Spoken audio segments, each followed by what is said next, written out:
অত্যাচারিত হয়েছেন, চাকরির সমস্যা হয়েছে, ঘরে খাবার নাই, অসুখ বিসুখ হয়েছে, নানান ধরনের সমস্যায় পড়েছেন। কোনো মাজার নয়, কোনো পীর নয়, মসজিদের ভিতরে চলে যান, উজু করে মসজিদে ঢুকে 2 রাকাত কাজায়ে হাজাতের নামাজ পড়েন। রাসূলুল্লাহর উপরে যখনই বিপদ হতো তিনি নামাজে দাঁড়ায় যেতেন। সুবহানাল্লাহ বলো। আপনি কেন যাবেন একটা কবরের কাছে? আপনার সাহায্য কামনার জন্য কোনো পীর নয়, আপনার সাহায্যের জন্য কোনো কবর নয়, সাহায্য পাওয়ার জন্য কে? আল্লাহ চান আপনার ঈমানটা খালেস হোক। আল্লাহ তাআলা এটা বরদাস্ত করতে পারেন না যে মানুষ কারো কাছে গিয়া আরেকজনের কাছে গিয়ে নথি স্বীকার করুক। আল্লাহ সহ্য করেন না। ইন্না শিরকা লাযুলমুন আযীম, শিরক হচ্ছে মস্ত বড় জুলম, অত্যাচার। আল্লাহ সব থেকে অপছন্দ করেন কোন গুনাহ বলেন? শিরক। আল্লাহ সহ্যই করেন না। কেন করেন না? একটা যুক্তিতে আসে। যারা বিবাহ করেছেন তাদের স্ত্রী যদি স্বামীর সাথে যে ধরনের হাসি খুশি প্রেমের আদান প্রদান করে, স্বামী ছাড়া যদি আরেকজন পুরুষের সাথে এরকমের ভাব বিনিময় করে, ফোনে কথা বলে, প্রেম করে, খুব সুন্দর করে ভালোবাসা দিয়ে যদি চিঠি লেখে অন্য পুরুষের কাছে অথবা প্রেম নিবেদন করে, তাহলে স্বামীদের অবস্থা কেমন হবে বলেন? এইটার জবাব দিতে যদি দেরি হয় তো খুবই কুলক্ষণ। হ্যাঁ, ভয়ানক হবে, ভয়ানক হয়ে যাবে। নিজের চরিত্র যতই যা হোক, বউর চরিত্র ভালো চাই। আচ্ছা বলেন তো, স্ত্রী আপনার সঙ্গে যেভাবে প্রেমের হাসি হাসে, প্রেম নিবেদন করে, ওই রকম আরেকটা পুরুষের কাছে সাথে করলে আপনার সহ্য হয় না কেন? আপনি স্ত্রীর উপরে আপনার অধিকারটা কতখানি, কি জন্য? আপনার স্ত্রীর যে হাসি, যে মিষ্টি হাসি, যা আপনার প্রাণ কেড়ে নেয়, ওই হাসিতে আপনার কোনো অবদান আছে বলেন? তার যে টানা টানা চোখ, সুন্দর ভ্রু, মাথায় অনেক লম্বা চুল, শরীরটা সুন্দর, যৌবন, রূপ, এর ভেতরে আপনার কোনো অবদান আছে? হ্যাঁ আছে, একটু তো আছেই। আপনি যে মুখ দিয়ে বউটা হাসে, সেই ঠোঁটে একটু লিপস্টিক লাগাইছেন। যে চোখের জন্য আপনি পাগল, সেই চোখে একটু কাজল লাগাইছেন। শরীরটাকে পেঁচাবার জন্য সুন্দর একটা শাড়ি কিনে দিছেন। একটা শাড়ি দিয়ে, একটু লিপস্টিক কিনে দিয়ে, চুলের একটা ক্লিপ কিনে দিয়ে, একটা ভালো শাড়ি কিনে দিয়া স্ত্রীর উপরে যদি এত অধিকার আছে যে কোনদিন মৃত্যু পর্যন্ত কোন প্রেমের হাসি, ভালোবাসার আদান প্রদান আপনি ছাড়া আর কারো সাথে করতে পারবে না, এইটা যদি আপনার অধিকার এভাবে প্রতিষ্ঠিত হয়, তাহলে এই হাসি যিনি দিলেন, এই দাঁত, এই সুন্দর চোখ, এই রূপ, এই যৌবন আল্লাহ তাআলা দিলেন, তার সামনে কোনো পীর অথবা কবরের সামনে যদি হাত পাতে আল্লাহ বরদাস্ত করেন না। কথা কি বুঝে আসছে? কথা বুঝে আসছে? আলহামদুলিল্লাহ বলেন। আলহামদুলিল্লাহ। বুঝলেই আমাদের কষ্ট সার্থক। আলহামদুলিল্লাহ বলুন। আমরা যেন আল্লাহরে চিনতে পারি, বুঝতে পারি। আমার বিশ্বাস করুন, কোরআন আমার সামনে, আল্লাহর কসম, কোন জীবিত পীর, কোন মৃত্যু পীর আমার ভাগ্যের ভালো বা মন্দ করার কোন অধিকার রাখে না, রাখে না, রাখে না। কোন পীর ফু দিয়ে আমার ভাগ্যকে ভালো বানাই দিতে পারবে না, পারবে না, এবং আমার একটা চুলও বাঁকাও করতে পারবে না। খাইরিহি ওয়া শাররিহি মিনাল্লাহি তাআলা। আমার ভালো, আমার মন্দ করার একমাত্র মালিক কে? এক আঙ্গুল আকাশের দিকে উঁচু করে চিৎকার দিয়ে বলুন, কে? আবার বলেন, আবার বলেন, আবার বলুন। হাত নামান। আল্লাহ কবুল করুন, বলেন আমিন। আমার এই বক্তব্য দিয়ে আমি কোন পীরকে অমর্যাদা করছি না। পীর সাহেবদের কাছে পীর কোন শরীয়তের শব্দ নয়। কোরআন এবং হাদিসে কোথাও পীর বলে কোনো শব্দ নাই। এটি ফার্সি শব্দ। এই শব্দের অর্থ হলো বৃদ্ধ। তো পীর যদি বৃদ্ধ হয় ভালো কথা, তিনি যদি আলেম হন আরো ভালো কথা। কিন্তু বাপ পীর ছিল, উনিও সেই সুবাদে পীর, ইলেম নাই, তোনার নিজের কাছেই তো টর্চ নাই, আপনাকে অন্ধকারে উনিও ম্যানহোলের মধ্যে পড়বে, আপনারে নিয়ে পড়বে। আলেম হইতে হবে, পীর যদি হয় আলেম হইতে হবে, 1 নম্বর কথা। 2 নম্বর কথা হলো তিনি ব্যবসায়ী হবেন না, ধর্মের নামে তিনি ব্যবসা করবেন না। তিনি মানুষকে হেদায়েতের পথ দেখাবেন, প্রয়োজনে জেলে যাবেন, প্রয়োজনে ফাঁসির মঞ্চে দাঁড়াবেন। তিনি নিজেকেই ইসলামের সব আমি করি, আর ইসলাম কারো কাছে নাই। যারা ইসলাম করলো 70-80 বছর ধরে, রাজনীতির পথ দেখালো, তারা ইসলামের দল না, ওনারটাই ইসলামের দল। এই ধরনের ফাজলামি বক্তব্য থেকে বিরত থাকতে হবে, এই ধরনের বেয়াদবিপূর্ণ বক্তব্য থেকে বিরত থাকতে হবে। আমার দোকানে খাঁটি ঘি পাওয়া যায়, আর কারো দোকানে খাঁটি ঘি পাওয়া যায় না। ইসলাম নিয়ে এই ধরনের মনোপলি বিজনেস করতে দেওয়া হবে না। প্রিয় ভাই সব, আমরা পীর সাহেবদের চিনি। পীর ছিলেন শাহজালাল রহমতুল্লাহ আলাইহি, সুবহানাল্লাহ। যুদ্ধ করা লাগে নাই, আজান দিয়েছেন, মূর্তির মাথা ভাঙ্গা চুর চুর হয়ে পড়ে গিয়েছে। গৌর গোবিন্দ পলায়া কুল পায় নাই। লোকেরা যায় তার মাজারে গিয়ে গজাল মাছ জিয়ারত করে আসে, কিন্তু তরবারিটা দেখে আসে না। দোধারি তরবারি এখনো আছে, সুবহানাল্লাহ বলেন। পীর ছিলেন হযরতে বাহাউদ্দিন নকশবন্দি, মুজাদ্দিদ আল ফিসানি রহমতুল্লাহ আলাইহি, বড় পীর আব্দুল কাদের জিলানী রহমতুল্লাহ আলাইহি, খাজা মঈনুদ্দিন চিশতি রহমতুল্লাহ আলাইহি, শাহজাহান আলী রহমতুল্লাহ আলাইহি। কত ওলিউল্লাহর মাজার দিয়ে আমার দেশ ভরা, আলহামদুলিল্লাহ কর। আরে একদিকে মানুষকে মুরিদ বানায়া মুরিদের টাকা দিয়ে নিজেদের পকেট ভরেন নাই। ওনারা এরকম করতেন না, এইরকম করতেন। আর রাসূলুল্লাহ বলেছেন এই রকমের হাতের মর্যাদা নাই, এই হাতের মর্যাদা। আমি পীর দেখছিলাম, বাইতুল শরীফের পীর হযরত শাহ আব্দুল জব্বার সাহেব, আল্লাহ তাআলা জান্নাতুল ফেরদাউসের মেহমান বানায়নি। এই বাংলাদেশে শত শত মসজিদ, মাদ্রাসার এতিমখানা তৈরি করে গেছেন, সুবহানাল্লাহ। বৃষ্টির মৌসুমে চট্টগ্রামের বাড়ি তার, 14 বছর মাদ্রাসায় ওয়াজিদিয়া চট্টগ্রামে 14 বছর বুখারী শরীফ পড়িয়েছেন। কি শাহজাহান। বাইরে আসার পর ফকির বলল আসসালামু আলাইকুম, বলে ফকির রওনা করছে। বাদশা বলে দাঁড়াও, তুমি যে রওনা করলা, তোমার তো ভিক্ষুক মনে হয়, আর লোকেরা যারা ভিক্ষুক না তারাও তো আমার কাছে চায়, আর তুমি তো ভিক্ষুক, চাইলে না কেন কিছু? ভিক্ষুক বলে জাহাবানা, আমি কিছু চাইতে এসেছিলাম আপনার কাছে, কিন্তু আপনার করুণ অবস্থা দেখে আমার জ্ঞানের চোখ খুলে গিয়েছে। আমি দেখতে পেলাম আমি যার কাছে চাইতে এসেছি, আমি তো কান্দি না, হাতও বাতি নাই। যার কাছে চাইতে আসতাম দিল্লির সম্রাট, আবার কোন সম্রাটের কাছে হাত পেতে ভিক্ষুকের মতো কি জানি চায়, আর চোখ দিয়া পানি পড়ে দাড়ি ভিজে ভিজে পড়ছে। আমার জ্ঞানের চোখ খুলে গেছে, দুনিয়ার বাদশার কাছে আর চাইবো না। বাদশা কান্দে যে বাদশার কাছে, তার কাছেই চাইবো। প্রিয় ভাই সব, এই জন্যে জিহ্ন সাফ করে ফেলুন। দুনিয়ার কোন মানুষের জন্য, মানুষের কাছে নয়, কোন কবরে নয়, কোন কারো কাছে নয়, আল্লাহ তাআলার কাছেই আমরা নামাজের মধ্যে ঘোষণা করেছি, ইয়াকা না'বুদু ওয়া ইয়াকা নাস্তাঈন। আল্লাহ তাআলা, তোমার একমাত্র ইবাদত করি, তোমার কাছেই সাহায্য চাই। কাজী সাহায্য আল্লাহর কাছে। কার কাছে চাইবো বলে?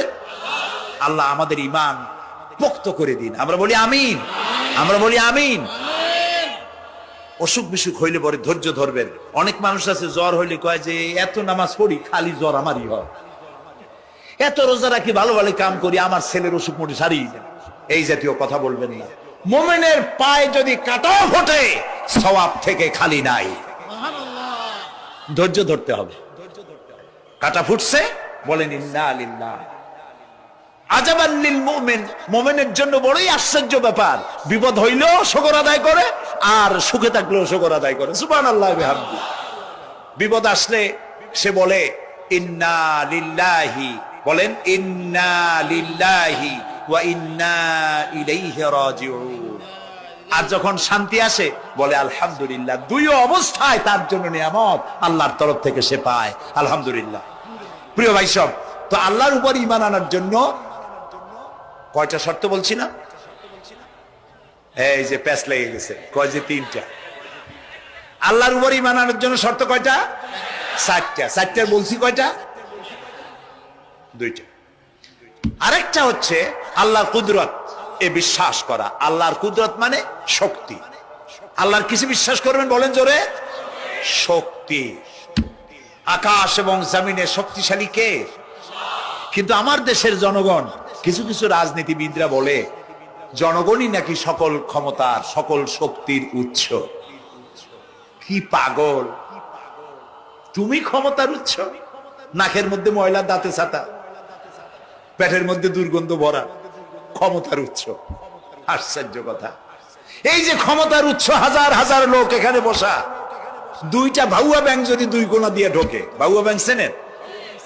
বিগ সাইজের ব্যাংক, দুইটা যদি দুই দিক দিয়ে ঢোকে লাফাইতে লাফাইতে, সামনে যারা আছে এমনি লাফাবে। অন্তত টঙ্গী তামিরুল মিল্লাত মাদ্রাসা ছাড়াইয়া তারপরে ফিরে তাকায় বলবে, ভাই আমরা দৌড়াই কেন?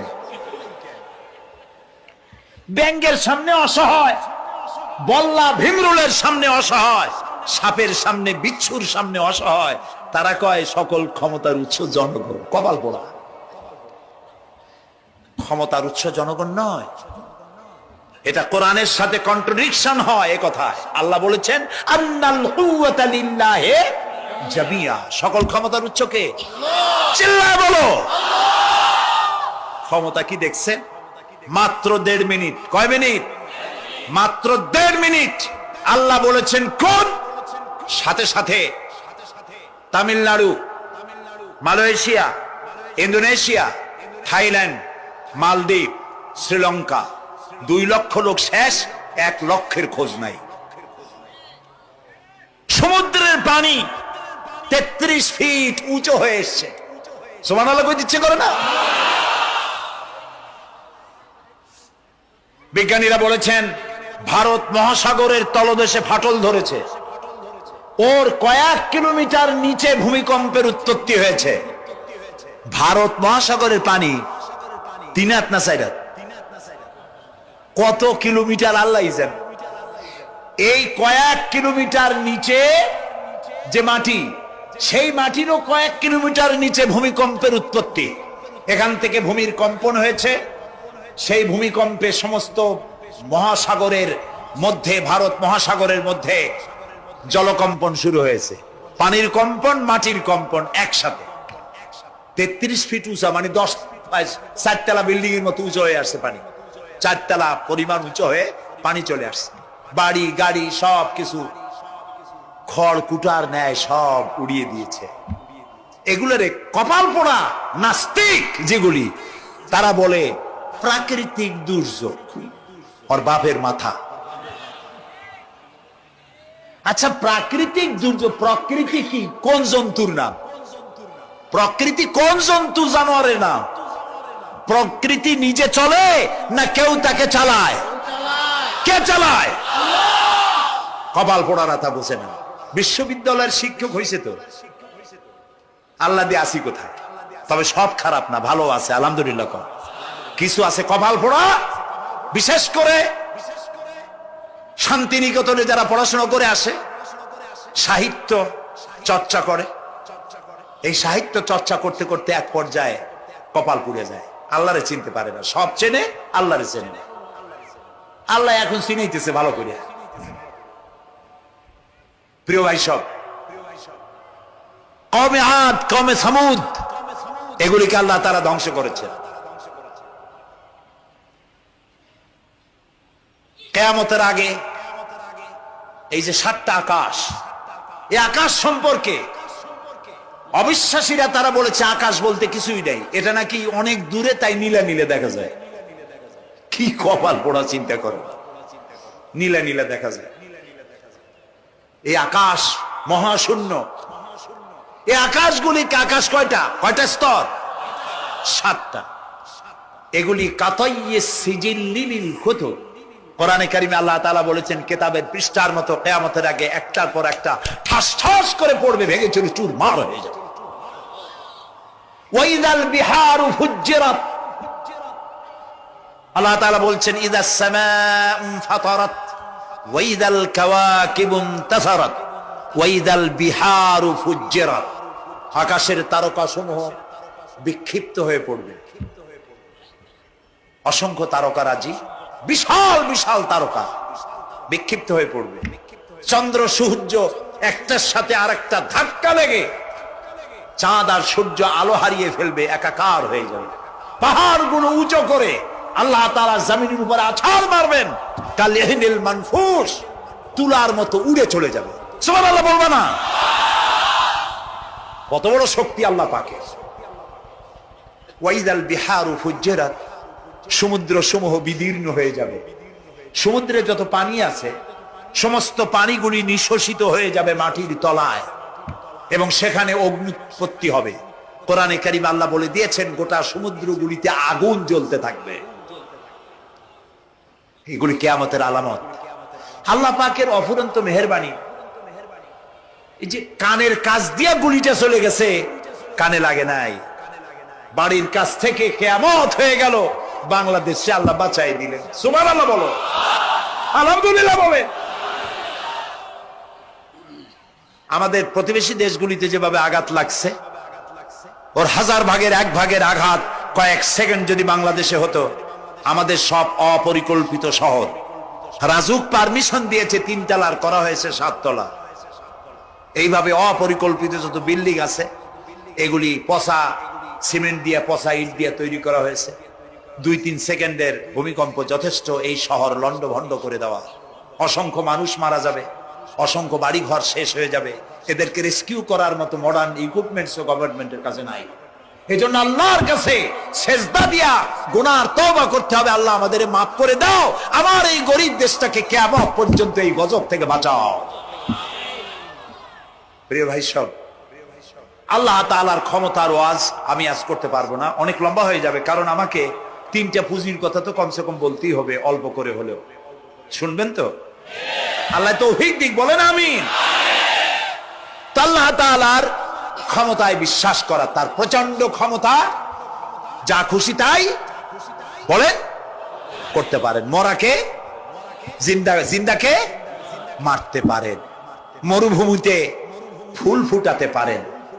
সুবহানাল্লাহ, যা খুশি তাই করতে পারেন। এই শক্তি সহকারে আল্লাহকে বিশ্বাস করতে হবে। 4র্থ নম্বরে আল্লাহর হুকুম এবং হাকাম, আদেশ নিষেধ। আমি আল্লাহরে বিশ্বাস করি, এই কথার কোনো দাম নাই যদি তার আদেশ না মানি। এই কথার কোনো দাম নাই যদি তার নিষেধকে আমি আমার জীবনে প্রত্যাহার না করে চলতে পারি। মুসলমান বলে দাবি করার কোনো মূল্য নাই। একদিকে নামাজ পড়ি, আর একদিকে ওজনে কম দেই, খাদ্যে ভেজাল দেই, বেপরদা করি, মিথ্যা কথা বলা হয়, ওজনে কম দেয়, খাদ্যে ভেজাল দেয়, জমিনের আইল ঠালে, আমানতের খেয়ানত করে। আল্লাহর হুকুম মানা হলো না, রাসূলের আদেশ মানা হলো না। আল্লাহর উপর ঈমান আনার জন্য 4র্থ শর্ত হচ্ছে আল্লাহ যা বলেছেন মাথা নত করে মেনে নিতে হবে। বলতে হবে সামি'না ওয়া আতা'না। বলেন সামি'না ওয়া আতা'না, শুনলাম আর মেনে নিলাম। বলেন তো জোরে, শুনলাম আর মেনে নিলাম। সুবহানাল্লাহ বলেন। মুমিনেরা এই প্রশ্নই করবে না মদ হারাম কেন, মুমিনেরা এই প্রশ্নই করবে না জুয়া হারাম কেন, মুমিনেরা এই প্রশ্নই করবে না জেনা হারাম কেন। একটাই জবাব, মদ হারাম কেন? আল্লাহ হারাম করেছেন তাই হারাম। জেনা হারাম কেন? আমার আল্লাহ হারাম করেছেন তাই হারাম। জুয়া হারাম কেন? আমার আল্লাহ হারাম করেছেন তাই হারাম। কোন যুক্তি নাই। যুক্তির, আল্লাহর নিষিদ্ধ জিনিসে যুক্তি তালাশ করে কেবলমাত্র শয়তান। আল্লাহর আদেশ নিষেধের যুক্তি তালাশ করে কে? শয়তান। মুমিনের কাজ হলো সামি'না, বলেন, ওয়া আতা'না, শুনলাম আর মানলাম, বাস, শেষ কথা, খালাস। এই গেল 4টি শর্ত পুরো হয়ে গেল। এই 4টি শর্ত যদি পূরণ করতে পারি তাহলে আল্লাহরে বিশ্বাস করছি এটা প্রমাণিত হবে, এটা জাস্টিফাই হবে, এটা সত্যতা প্রমাণ হবে যদি আল্লাহ হুকুম মতো। 1 নম্বরে হলো, আমি আবার কথাটা প্যাকেট করে দিই যাতে করে আপনারা বাড়ি নিয়ে যাইতে পারেন। আল্লাহর উপরে ঈমান এনেছি, এই কথাটাকে কমপ্লিট করার জন্য শর্ত কয়টা? 4টা। 1 নম্বরে আল্লাহর অস্তিত্বে বিশ্বাস। বলেন, আল্লাহর অস্তিত্বে বিশ্বাস। 2 নম্বরে আল্লাহর গুণাবলীতে বিশ্বাস। 3 নম্বরে আল্লাহর ক্ষমতায় বিশ্বাস। 4 নম্বরে আল্লাহর আদেশ এবং নিষেধে বিশ্বাস মান্য করে চলা। আল্লাহ যেন এই তৌফিক আমাদের দেয়, বলেন আমিন। আল্লাহ রাব্বুল আলামিন দুনিয়ায় শান্তি, আখিরাতে জাহান্নাম থেকে মুক্তি দেওয়ার জন্য আল্লাহ পাক আমাদেরকে একটা ব্যবসার কথা বলেছেন। ওই ব্যবসায় পুঁজি কয়টা বলেন? 3টা পুঁজি। বলছি কয়টা? দেখেন যে কেমনি প্যাঁচ লাগে।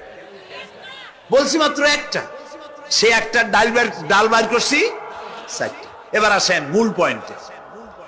এবার দ্বিতীয় পয়েন্ট, রাসূলের প্রতি ঈমান। আমরা তো রাসূলের প্রতি ঈমান আনছি কিনা বলেন? রাসূলের প্রতি ঈমান এনেছি। আমাদের এই ঈমান যথেষ্ট নয়, কারণ আমাদের ঈমান হলো রবিউল আউয়াল মাসে ঈমান তাজা হয়, ঠিক না? ঠিক না? রবিউল আউয়াল মাস যখন আসি, ব্যানার টানাই, শামিয়ানা টানাই, রাস্তাগুলিতে ফ্ল্যাগ লাগাই আর আলোক সজ্জা করি। মন্ত্রীরা আসেন, নেতারা আসেন, সিরাতুন নবী মাহফিলে দাঁড়ায় বলেন নবীর আদর্শ অনুসরণ করা ছাড়া উপায় নাই। অথচ ওনার পা থেকে শুরু করে মাথা পর্যন্ত নবীর আদর্শ নাই। আবার এই নেতা রামকৃষ্ণ মিশনে, রামকৃষ্ণ পরমহংসদেব তার মঞ্চে গিয়ে বলেন রামকৃষ্ণের নীতি ছাড়া বিকল্প কিছুই নেই। আবার গৌতম বুদ্ধের জন্মবার্ষিকী উদযাপনের জন্য সেখানে গিয়ে বলেন গৌতম বুদ্ধের অহিংস নীতি অনুসরণ করা ছাড়া জাতির যোগীনাথ হওয়ার আর কোনো পথ নাই। যেখানে যায় সেই জায়গার বুড়ি ধরে। রবিউল আউয়াল মাস আসতে বলেন, আলোকসজ্জা করে ইয়া নবী সালামু আলাইকা, ইয়া রাসূল সালামু আলাইকা। এরপরে গরম গরম জিলাপি রাসূলুল্লাহকে বুঝায় দেওয়া হলো, হে রাসূল, একটা ইট যদি খালি থাকে, একটি ইটের জায়গা যদি শূন্য থাকে, তাহলে সকলের চোখে ধরা পড়বে। ওই ইটখানা দিলে পরে বিল্ডিংটা কমপ্লিট হয়ে যায়। নবুয়তির যে ইমারত আল্লাহ তৈরি করেছিলেন, ওর ভিতরে একটা ইটের অভাব ছিল। আল্লাহ পাক আমাকে দিয়ে সেই শূন্য জায়গা পূরণ করে দিয়ে নবুয়তের মিশনকে কমপ্লিট করে দিয়েছে। রাসূলুল্লাহ বলেছে আমার পরে আর কেউ নবী হবে না। পৃথিবীর সব মুসলমানদের আকীদা, মুহাম্মদ সাল্লাল্লাহু আলাইহি ওয়াসাল্লামের পরে যদি কেউ নবুয়তের দাবি করে সে কাফির, 1000 বার কাফির। তাকে যারা নবী মানবে তারাও। রাসূলুল্লাহ বলেছেন আমার পরে 30 জন মিথ্যেবাদী নবুয়তের দাবি করবে। তার মধ্যে একজন তো দাবি করছে রাসূলের জীবদ্দশায়। একটা ছিল মেয়ে লোক আর একটা ছিল পুরুষ। পুরুষটার নাম ছিল মুসাইলামা কাযযাব, নামই ছিল কাযযাব। কাযযাব মানে মিথ্যাবাদী। দেখছেন অবস্থা, নামই মিথ্যাবাদী। উম্মতেরা কইল যে আপনি তো একজন নবী, আমরা সৌভাগ্য আর দুর্ভাগ্য হোক আপনারা নবী বলে মানলাম। মুহাম্মদ সাল্লাল্লাহু আলাইহি ওয়াসাল্লামের কাছে প্রায় জিবরাইল আসে আর ওহী আনে, আর আপনি আমাদের কোনো ওহী দিতে পারলেন না পর্যন্ত। কয় যে কেবল না নবী হইলাম, অপেক্ষা করো, ওহী আসবেন। বেশ কিছুদিন যাওয়ার পর খুব চিন্তা ভাবনা করে কয় যে ওহী একটা আসছে। উম্মতেরা সব দৌড়ে আসছে, কি ওহী?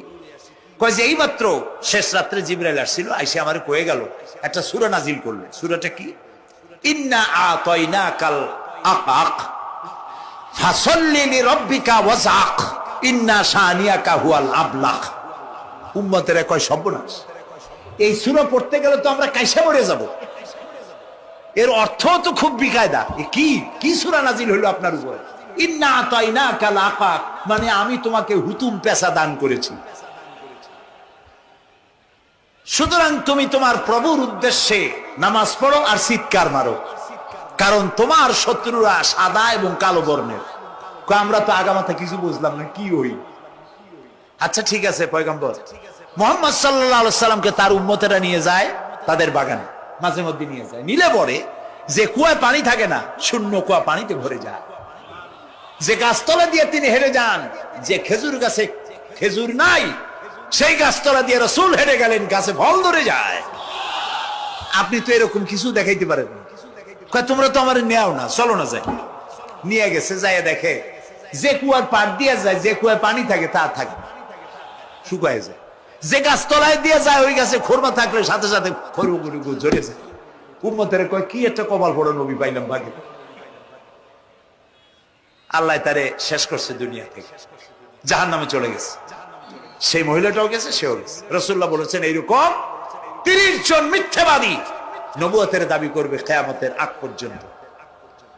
গোলাম মোহাম্মদ কাদিয়ানী, এ হলো ইতিহাসে আমরা যদ্দ পাই তার পর্যন্ত 28 জন হয়েছে। মুহাম্মদ সাল্লাল্লাহু আলাইহি সাল্লামের ইন্তেকালের পর ওকে নিয়ে হয়েছে 28 জন। কয়জন হইল? বাকি আছে কয়জন? তাই বলে কিয়ামত যে এই 2 জন হইলি আগামী বছর বা 5-6 বছরের মধ্যে কিয়ামত হবে ওইটা চিন্তা করেন না। এই পৃথিবীতে একটা লোক আল্লাহ শব্দ উচ্চারণ করার যদি থাকে কিয়ামত সে পর্যন্ত হবে না। সুবহান। সুতরাং বহুত দেরি আছে কিয়ামতে। তবে ওর মতো আরো শয়তান 2 জন আসবে। গোলাম মোহাম্মদ কাদিয়ানী বলল আমি পয়গম্বর, আমি নবী, আমার উপরে ওহী আসে। তো তার সঙ্গে ওই যুগের বড় আলেম মাওলানা আতাউল্লাহ শাহ বুখারী রহমতুল্লাহ আলাইহি তিনি বললেন, আচ্ছা তুমি যে নবুয়তের দাবি করো এই শক্তি তুমি পাও কই? কয় যে আমার শক্তি তো কোরআন, কোরআনের মধ্যেই আছে আমার কথা। কোথায়? কয় সূরা সফের মধ্যে আছে। ইয়াতি মিন বাদি ইসমুহু আহমদ। ঈসা আলাইহিস সালাম আমার ব্যাপারে ফোরকাস্ট করেছেন, ভবিষ্যৎবাণী দিয়েছেন যে আমার না পরকালকে যারা বিশ্বাস করবে না তাদের সম্পর্কে আল্লাহ পাক বলছেন, ওয়াল্লাযীনা কাযযাবু বিআয়াতিনা ওয়া লিকাইল আখিরাতি হাবিতাত আমালুহুম। পরকালকে যারা বিশ্বাস করবে না, আখিরাতের দিনের পরে যাদের ঈমান থাকবে না, যারা বিশ্বাস করবে না, তাদের জীবনের সমস্ত ভালো কাজগুলি আল্লাহ রাব্বুল আলামিন বরবাদ করে দিবেন। তাদের জীবনের কোনো কাজের কোনো মূল্য নাই, সমস্ত কাজগুলি নিষ্ফল, বেকার, যারা নাকি পরকালকে বিশ্বাস করবে না। পরকালের বিশ্বাসটাই হচ্ছে মানুষের জীবনের সবচাইতে নৈতিকতার মূল ভিত্তি। একটা মানুষের চরিত্র ভালো হওয়ার জন্য পরকালের বিশ্বাসটা সবচাইতে বড় জিনিস। মানুষ ভালো মন্দ পরকালের দরকারটা কি? প্রশ্ন উঠতে পারে, পরকালটা না হলে কি হইতো? পরকালটা এই জন্য হবে, এই জন্য দরকার যে পৃথিবীতে মানুষ অনেক ভালো কাজ করে আবার অনেক খারাপ কাজও করে, দুরকমই করে। যত ভালো কাজ করে এই ভালো কাজের পুরস্কার পৃথিবীতে দেওয়া সম্ভব নয়। একটা মানুষ এত ভালো কাজ করলো, নামাজ পড়লো, রোজা রাখলো, হজ করলো, যাকাত দিল, তারপরে আল্লাহর দ্বীন প্রতিষ্ঠার জন্য কষ্ট করলো, জেল খাটলো, জরিমানা দিল, ফাঁসির মঞ্চে চড়লো, তার এত ভালো কাজের পুরস্কার এই পৃথিবীতে দেওয়া সম্ভব নয়। এজন্য এমন একটা সময় দরকার যেখানে এগুলির এই বিরাট একটা লম্বা সময় তাকে পুরস্কার দেওয়া যায়, সেজন্য পরকালের প্রয়োজন। আবার পৃথিবীতে এমন বহু লোক আছে যারা এত অন্যায় করে যে অন্যায়ের শাস্তি পৃথিবীতে এই সীমিত সময় দেওয়া সম্ভব নয়। যেমন দৃষ্টান্ত দিতে গিয়ে আমি বলি যে একটা মানুষ যদি একটা মানুষকে হত্যা করে, তাহলে আপনি তাকে ওই একটা হত্যার বিনিময়ে তাকেও আপনি হত্যা করলেন, তাকেও ফাঁসি দিয়ে দিলেন। কিন্তু একটা মানুষ যদি লক্ষ লক্ষ মানুষ হত্যার কারণ হয়, একটা মানুষ যদি অনেকগুলি মানুষ মারে, তাহলে অনেকগুলি মানুষ মারার শাস্তি তো একটা জীবনের উপরে আপনি দিতে পারেন না। তাকে তো, তার জীবন তো একটাই, তার জীবন কয়টা? একটা গুলি করলেন, ফাঁসি দিয়ে দিলেন, তার একটা জীবন গেল। কিন্তু সে তো মেরেছে অনেক, তার কারণে তো লক্ষ লক্ষ মরছে। কাজে এই শাস্তি পৃথিবীতে দেওয়া সম্ভব নয় বলে এমন একটা জায়গা দরকার যেখানে এই ধরনের বড় রকমের শাস্তি, দীর্ঘমেয়াদী শাস্তি দেওয়া যায়, শরীরটাও সেরকমের বানানো যায়, এই ধরনের করে একটি জায়গা দরকার। সেই জায়গার নাম হচ্ছে পরকাল, সেই জায়গাটার নাম হচ্ছে আখিরাত। এজন্য কমন সেন্সের সাধারণ জ্ঞানের দাবিও পরকাল প্রয়োজন। আর পরকালের ভিত্তিতেই মানুষের চরিত্র গঠন হতে পারে। মনে করেন একজন অফিসার, তিনি জানেন তাকে দেখার কেউ নাই, তার যা খুশি তিনি তা করতে পারেন, তার পেছনে কোনো গোয়েন্দা বিভাগের লোক লাগানো নাই। এই চিন্তা যদি তার থাকে, তাহলে ঘুষের টাকা খাওয়া, স্বজন প্রীতি করা তার জন্য কি অসম্ভব না সম্ভব? খুবই সম্ভব। আরেকজন অফিসার তিনি যদি জানেন যে না, আমাকে দেখার মতো লোক আছে, আমার পেছনে গোয়েন্দা বিভাগের লোকেরা কাজ করতেছে, আমার কোনো জিনিসই এড়িয়ে যাবে না, এই চিন্তা যদি থাকে, তাহলে এই দুইজন অফিসারের আচরণ এক হবে? কখনই হবে না। একজনের আচরণ হবে খুবই সংযত, আর একজনের আচরণ হবে খুবই অসংযত। সুতরাং পরকালে যে বিশ্বাসী ব্যক্তি, সে ব্যক্তি চুরি, ডাকাতি, জেনা, ব্যভিচার, হত্যা, ধর্ষণ ইত্যাদি থেকে তিনি হবেন মুক্ত। আর যে ব্যক্তি পরকালকে বিশ্বাস করবে না, তার দ্বারা হবে না এমন কোনো কাজ নাই, সবকিছুই তার দ্বারা সম্ভব। এরপরে আল্লাহ পাক বলছেন যে পরকাল বিশ্বাস মানুষকে দায়িত্ববান বানায় দেয়। পরকালের বিশ্বাস মানুষকে কি বানায়? দায়িত্ববান বানায়, যেহেতু তোমারে তো খালি খালি সৃষ্টি করা হয় নাই। আল্লাহ রাব্বুল আলামিন কোরআনে কারীমের মধ্যে বলছেন, আফাহাসিবতুম আন্নামা খালাকনাকুম আবাসা ওয়া আন্নাকুম ইলাইনা লা তুরজাউন। লোকেরা কি ভেবেছে, তোমরা কি এটাই মনে করেছো যে আমি তোমাদেরকে এমনি এমনি সৃষ্টি করেছি আর তোমাদেরকে আমার কাছে ফিরে আসতে হবে না? এটাই কি ভেবেছো তোমরা? তোমাদেরকে সৃষ্টি করা হয়েছে এবং তোমাদেরকে আমার দরবারে সকলকেই ফিরে আসতে হবে। পৃথিবীতে এমন কেউ নাই যে পৃথিবীতে টিকে থাকতে পারবে, সমস্ত মানুষকেই আল্লাহর দরবারে ফিরে যেতে হবে। আল্লাহ পাক কোরআনে কারীমের অন্যত্র বলেছেন, আয়াহসাবুল ইনসানু আইয়ুতরাকা সুদা। মানুষ কি ভেবেছে যে আমি তাকে নিরর্থক সৃষ্টি করেছি, তার কোনো হিসাব হবে না, তার কোনো দেখার মতো কেউ নাই, তাকে এমনি এমনি আমি সৃষ্টি করেছি? তা না, প্রত্যেকটি মানুষকেই বিচক্ষণতার দাবি হিসেবে সৃষ্টি করা হয়েছে এবং তার সব কিছুকেই দেখা হচ্ছে। আল্লাহ পাক সব দেখতে পাচ্ছেন, তার নজরের সামনে আছে। আল্লাহ পাক দেখেন এবং শোনেন। আমরাও দেখি, আমরাও শুনি, কিন্তু আল্লাহ পাকের দেখা আর আমাদের দেখা, আল্লাহর শোনা আর আমাদের শোনা একরকম নয়। আমরা এই মাহফিলের বাইরে কি হচ্ছে আমরা দেখতে পাই না, ঠিক কিনা গণ? রাতের বেলায় আমরা আমাদের নিজেদেরকেও দেখি না, এমনকি আমরা আমাদের পেছনে কি হয়, পিছনে কি আছে তাও দেখি না। আপনারা যে আমার সামনে বসে আছেন, আপনাদের পেছনে লোকটা কি করতেছে তা আপনি দেখতে পাচ্ছেন। মেঘ হলে মেঘের উপরে কি হয় দেখতে পাই না, কুয়াশার মধ্যে দেখতে পাই না, গাছের আড়ালে কি দেখতে পাই না, পাহাড়ের আড়ালে কি দেখতে পাই না। তারপরে শোনার ব্যাপারে একটা নির্ধারিত এলাকার আওয়াজ আমাদের কানে আসে, এর বাইরের কিছু আমরা শুনতেও পাই না। আল্লাহ রাব্বুল আলামিনের কি এরকম অবস্থা নাকি? কি বলেন, এরকম অবস্থা? আল্লাহ সব দেখতে পান, সব শুনতে পান, এমন তার চোখের সামনে কোন অবস্ট্রাকশন নাই, তার চোখের সামনে কোন জিনিস অন্তরায় হয়ে দাঁড়াতে পারে না, কেউ কোন জিনিস তার চোখের সামনে বাধার সৃষ্টি হতে পারে না। তাকে কেউ দেখতে পারে না, কিন্তু তিনি সবাইকে দেখতে পান। লা তুদরিকুহুল আবসার, তাকে কোন দৃষ্টিশক্তি তাকে দেখতে পাবে না। সমস্ত দৃষ্টিশক্তিকে তিনি দেখবেন, কিন্তু তাকে কেউ দেখতে পারবে না। সুবহানাল্লাহ ওয়া বিহামদিহি। সুতরাং তিনি সব দেখেন এবং সবই শোনেন। এই বিশ্বাস মানুষকে দায়িত্ববান বানায়। এই বিশ্বাস মানুষকে কি বানায় জোরে গান? দায়িত্ববান বানিয়ে দেয়। আল্লাহ রাব্বুল আলামিন বলছেন, আয়াহসাবু আল্লান ইয়াকদিরা আলাইহি আহাদ ইয়াকুলু আহলাকতু মালান লুবাদা আয়াহসাবু আন লাম ইয়ারাহু আহাদ। মানুষ কি ধারণা করেছে তার উপরে কারো কোনো ক্ষমতা চলবে না? সে বলে আমি অনেক ব্যয় করেছি, আর সে ভেবেছে তাকে দেখার মতো কেউ নাই। আল্লাহ পাক বলেন, দেখার জন্য অবশ্যই একজন আছেন, তিনি হচ্ছেন আল্লাহ রাব্বুল আলামিন। কে দেখতে পান? জোরে সরে বলেন, কে দেখতে পান?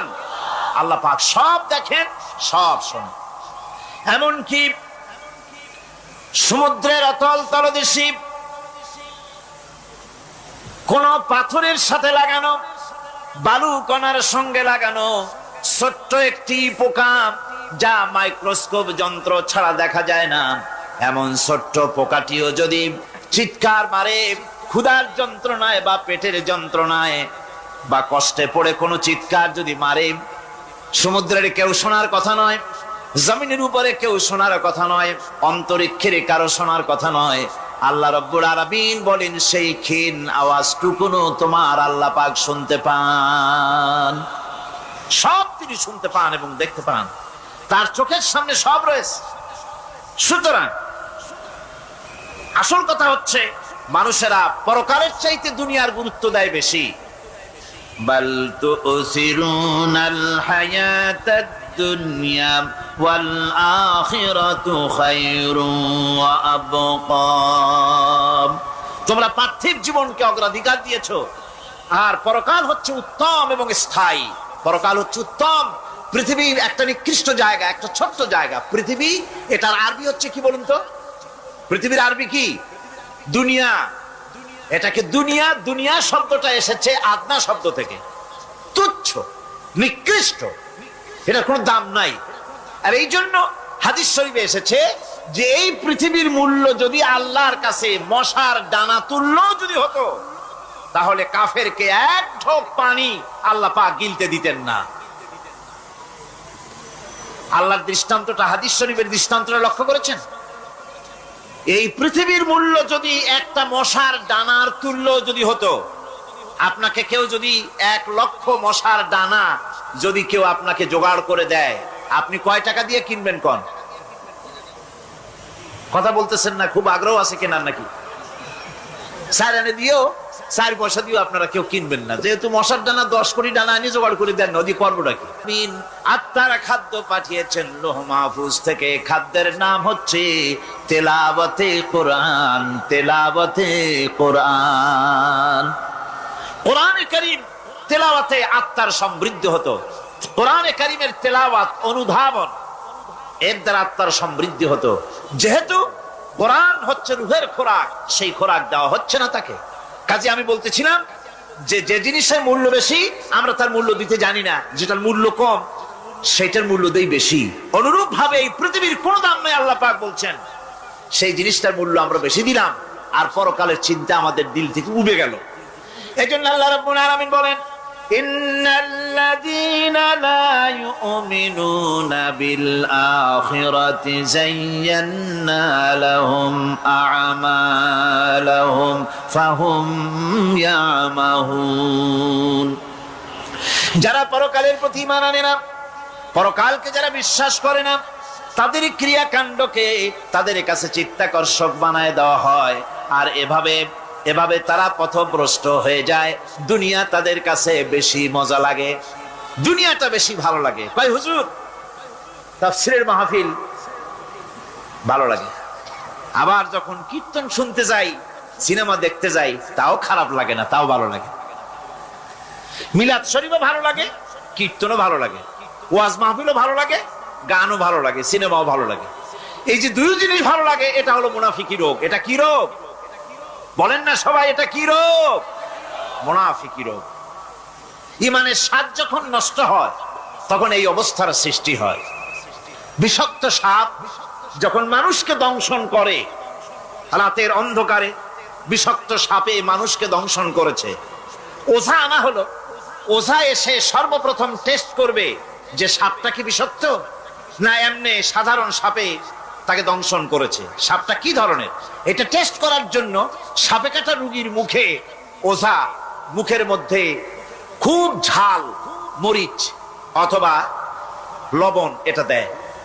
দিলে পরে সে যদি বলে পানি পানি লাগে, খুব ঝালওয়ালা মরিচ কিন্তু মুখে পানি পানি লাগে, বুঝতে হবে বিষাক্ত সাপে কামড়িয়েছে। আর যদি ঝালকে ঝাল বলে, লবণকে লবণ বলে, তিতকে তিতো বলে, তাহলে বোঝা যাবে বিষাক্ত সাপে কামড়ায় নাই।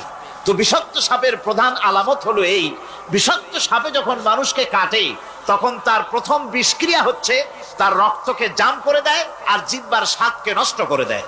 এই পৃথিবীতে যত বিষাক্ত সাপ আছে, সবচাইতে মারাত্মক আর বিষাক্ত সাপ হচ্ছে শয়তান। সবচাইতে বিষাক্ত সাপ কি? এই শয়তান যাকে ওয়াসওয়াসা দেয়, শয়তান যাকে দংশন করে, শয়তান যারে ফুটবল বানাতে পারে, সর্বপ্রথম তার ঈমানের স্বাদ নষ্ট করে দেয়।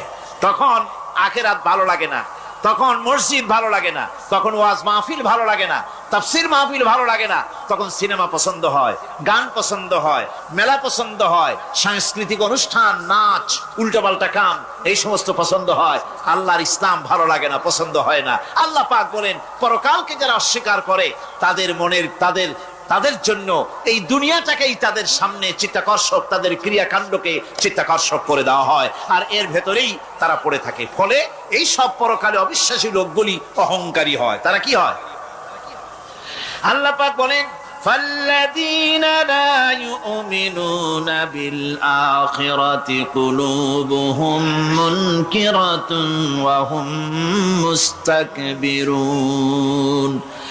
পরকালের প্রতি যারা ঈমান আনে না, পরকালকে যারা বিশ্বাস করে না, তাদের মন সত্য কথাকে অস্বীকার করে, আর এই লোকগুলি অহংকারী হয়ে যায়, ধরাকে সরাক জ্ঞান করে। কি হনুরে এই অবস্থার সৃষ্টি হয়ে যায়। সে মনে করে যে পৃথিবী আমার, উলট পালট করে দে মা, লুটে পুটি খাই, পরকালে বিশ্বাস নাই, যা খুশি সে তখন তা করতে থাকে এবং অহংকারী হয়ে যায়। পরকালীন জীবনের অস্বীকৃতি আজকে নতুন কিছু নয়। আজও এক শ্রেণীর লোক আছে যারা বলে পরকাল বলে কিছুই নাই, আল্লাহ সম্পর্কে বলে দেয়ার ইজ নো গড, স্রষ্টা বলতে কিছু নাই, পরকালকেও বিশ্বাস করে না এমন লোক আমাদের দেশে আছে কিনা? কন জোরে কোন আছে কিনা? যথেষ্ট তৈরি হয়েছে এবং বর্তমান সময় বেশি তৈরি হয়েছে। অতীতের কোন সময় ইসলাম আর মুসলিম সেন্টিমেন্ট এত আহত হয় নাই যত এই কয়েক বছরের মধ্যে হয়েছে, ঠিক কিনা? পরকালকে অস্বীকার করেছে, কোরআন শরীফকে আগাগোড়া সংশোধনের কথা বলেছে, আল্লাহকে মিথ্যাবাদী বলেছে। নাউজুবিল্লাহ পড়েন না কেন? নাউজুবিল্লাহি মিন যালিক। আল্লাহকে মিথ্যাবাদী বলা হয়েছে, কোরআনের সংশোধনের দাবি উঠেছে, মাদ্রাসার ভেতরে ডাকাত দুষ্ট পয়দা হয় বলা হচ্ছে। এভাবে করে তারা আল্লাহকে অস্বীকার করেছে, কোরআনকে অস্বীকার করেছে, পরকালকে অস্বীকার করছে। পরকালকে সেই অতীতের যুগের কাফেররাই অস্বীকার করে নাই, বর্তমান যুগেরও এক শ্রেণীর লোকেরা, তারা আবার মুসলমান নামধারী, নাম মুসলমানি নাম লাগানো আছে, পরকালকে তারা অস্বীকার করছে। এদের ভিত্তি হচ্ছে এই, তারা বলে ইন হিয়া ইল্লা হায়াতুনাদ দুনিয়া ওয়া মা নাহনু বিমাবউসিন। তারা বলে এই দুনিয়ার জীবনটাই একমাত্র জীবন, এই দুনিয়ার জীবনই হলো একমাত্র জীবন, আমরা আর উঠবো না পরকালে, পরকাল বলে কিছুই নাই, পরকাল বলে কোনো জিনিস নাই, আমাদেরকে কিয়ামতে আল্লাহর দরবারে ওঠা লাগবে না। সুতরাং তারা ওমর খৈয়ামের মুরিদ হয়ে যায়। তারা বলতে থাকে, এই বেলা ভাই মদ খেয়ে নাও, কাল নিশীতের ভরসা কই, চাঁদনি জাগিবে যুগ যুগ ধরি, আমরা তোমার রবনা সই। যত পারো মদ খাও, নগদ যা পাও হাত পেতে নাও, বাকির খাতায় শূন্য থাক। দূরের বাদ্য কিলাপ শুনে মাঝখানে যে বেজায় ফাঁক। কোথায় কিয়ামত আর কোথায় পরকাল, কোথায় বিচার, কোথায় হাসর, কোথায় সিরাত, কোথায় মিজান, আর মাঝখানের টাটকা সুখগুলো ছাড়িয়ে দেবে একটা কথা, মাঝখানের এই টাটকা সুখগুলি গ্রহণ করো, মজা করো। এই সব শিক্ষা দেওয়া হয় ওই সেকুলার শিক্ষা ব্যবস্থার মাধ্যমে কলেজে এবং বিশ্ববিদ্যালয়গুলিতে, যার কারণে পরকালের বিশ্বাস নাই বলে এমন কোনো কাজ নাই যা তারা করতে পারে না। এই মাত্র কয়েক মাস দেড়েক আগে রাজশাহী ইউনিভার্সিটিতে যে কাণ্ডটা ঘটে গেল, মনে আছেন আপনাদের? পত্র পত্রিকায় আপনারা পড়েছেন, এবং আমি রাজশাহীতে গিয়ে সেখানে প্রত্যক্ষদর্শী যারা দেখেছে তাদের মুখে শুনেছি, শিক্ষাবর্ষ সমাপন করেছে যে সব ছাত্র ছাত্রীরা, তারা র্যাগ ডে উদযাপন করছে। র্যাগ ডে উদযাপন যেদিন করবে সেই দিনে তারা উচ্ছৃঙ্খল কাপড় চোপড় পরেছে, ছেলেরা এবং মেয়েরা উভয়, এমন ভাবে কাপড় পরেছে যে কাপড় দ্বারা তারা শরীরের গোপন অঙ্গগুলি দেখা যায়। এরপরে আজে বাজে চিৎকার দিয়েছে, আজে বাজে স্লোগান দিয়েছে, গাধার মতো, কুকুরের মতো, শিয়ালের মতো তারা ডেকেছে। আমি বুঝি না চিন্তাধারা কেমন দেউলিয়া হয়ে গেল। শিক্ষাবর্ষ বিশ্ববিদ্যালয়ের সর্বোচ্চ শিক্ষাঙ্গন থেকে লেখাপড়া শেষ করে বেরোচ্ছে, যাওয়ার সময় তারা বিশ্ববিদ্যালয় থেকে কুকুরের ডাক দিল, শিয়ালের ডাক দিল, ছাগলের ডাক দিল, কি প্রমাণ করতে চাইলো যে 16 বছর লেখাপড়া করে বিশ্ববিদ্যালয়ের অঙ্গন পেরিয়ে গোটা জাতির জন্য ছাগল হয়ে আমরা আবির্ভূত হচ্ছি, অথবা কুকুর গরুর ভূমিকায় আমরা আবির্ভূত হচ্ছি? নাউযুবিল্লাহি মিন যালিক। এরপরে মিছিল শেষ করলো, সন্ধ্যাবেলায় শুরু হলো সাংস্কৃতিক অনুষ্ঠান। বিদ্যুৎ কর্তৃপক্ষের সঙ্গে বোধহয় লাইন করা ছিল। সন্ধ্যা 7:30টার সময় মঞ্চ তৈরি আছে, গান হচ্ছে, আনন্দ ফুর্তির শেষ নাই। সামনে সব মেয়েরা বসা, যারা দিনের বেলা ওই ধরনের কাপড় চোপড় পরে ছেলেদেরকে উস্কায়েছে, ছেলেগুলিও তাদেরকে উস্কায়েছে। মাঝখানে তারা বসা, চতুর্দিকে ছেলেরা দাঁড়ানো। হঠাৎ করে লাইট বন্ধ হয়ে গেল, বিদ্যুৎ চলে গেল। এখন সাংস্কৃতিক অনুষ্ঠান কি কায়দায় হচ্ছে, কত প্রকার হচ্ছে, কিভাবে হচ্ছে? নাউযুবিল্লাহি মিন যালিক। পুলিশেরা বলেছে বিদ্যুৎ যখন এলো, মেয়েগুলিকে অনেক মেয়ে পাওয়া গেছে, কাপড় নাই, পেটিকোট নাই, উলঙ্গ। তাদেরকে ধরে ধরে উঠানো হয়েছে হোস্টেলে। পরের দিন সকালবেলায় মাঠ ভর্তি ভাঙা কাচের চুড়ি, ভ্যানিটি ব্যাগ, চশমা, কাপড় চোপড় ছিড়িয়ে ছড়িয়ে চতুর্দিকে পড়ে আছে। এই হলো শিক্ষা। নাউযুবিল্লাহি মিন যালিক। আমি কসম করে বলতে পারি, বিশ্ববিদ্যালয়ে যদি কোরআন শরীফের তাফসীর পড়ানো হতো, হাদিস শরীফ যদি পড়ানো হতো, কেউ কেউ বলবেন কোরআন হাদিস তো পড়ানো হয়, বিশ্ববিদ্যালয় কলেজে পড়ানো তো হয়। আমি তো জানি সিলেবাসে 10টা 5টা হাদিস আছে, 2-4 লাইন কোরআন শরীফ আছে, এর কোনো মানে নাই। মাদ্রাসায় যেমন পড়ানো হয় 30 পারা কোরআনের তাফসীর, রাসূল করিম সাল্লাল্লাহু আলাইহি ওয়াসাল্লামের হাদিস যেমন পড়ানো হয়, এইভাবে করে যদি বিশ্ববিদ্যালয়ে কোরআন হাদিস পড়ানো হতো, আল্লাহর কসম বাংলাদেশের বিশ্ববিদ্যালয়গুলি গোটা জাতিকে চোর, গুন্ডা, বদমাশ, ডাকাত উপহার দিত না, উপহার দিত শাহজালাল।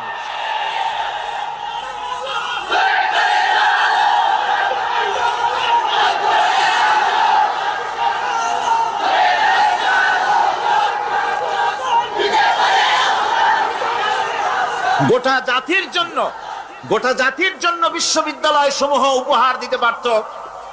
উপহার দিত শাহ মখদুম, শাহজালাল, খান জাহান আলী, উপহার দিতে পারত খাজা মঈনুদ্দিন চিশতি, উপহার দিতে পারত খালিদ বিন ওলীদ, উপহার দিত সালাউদ্দিন আইয়ুবী।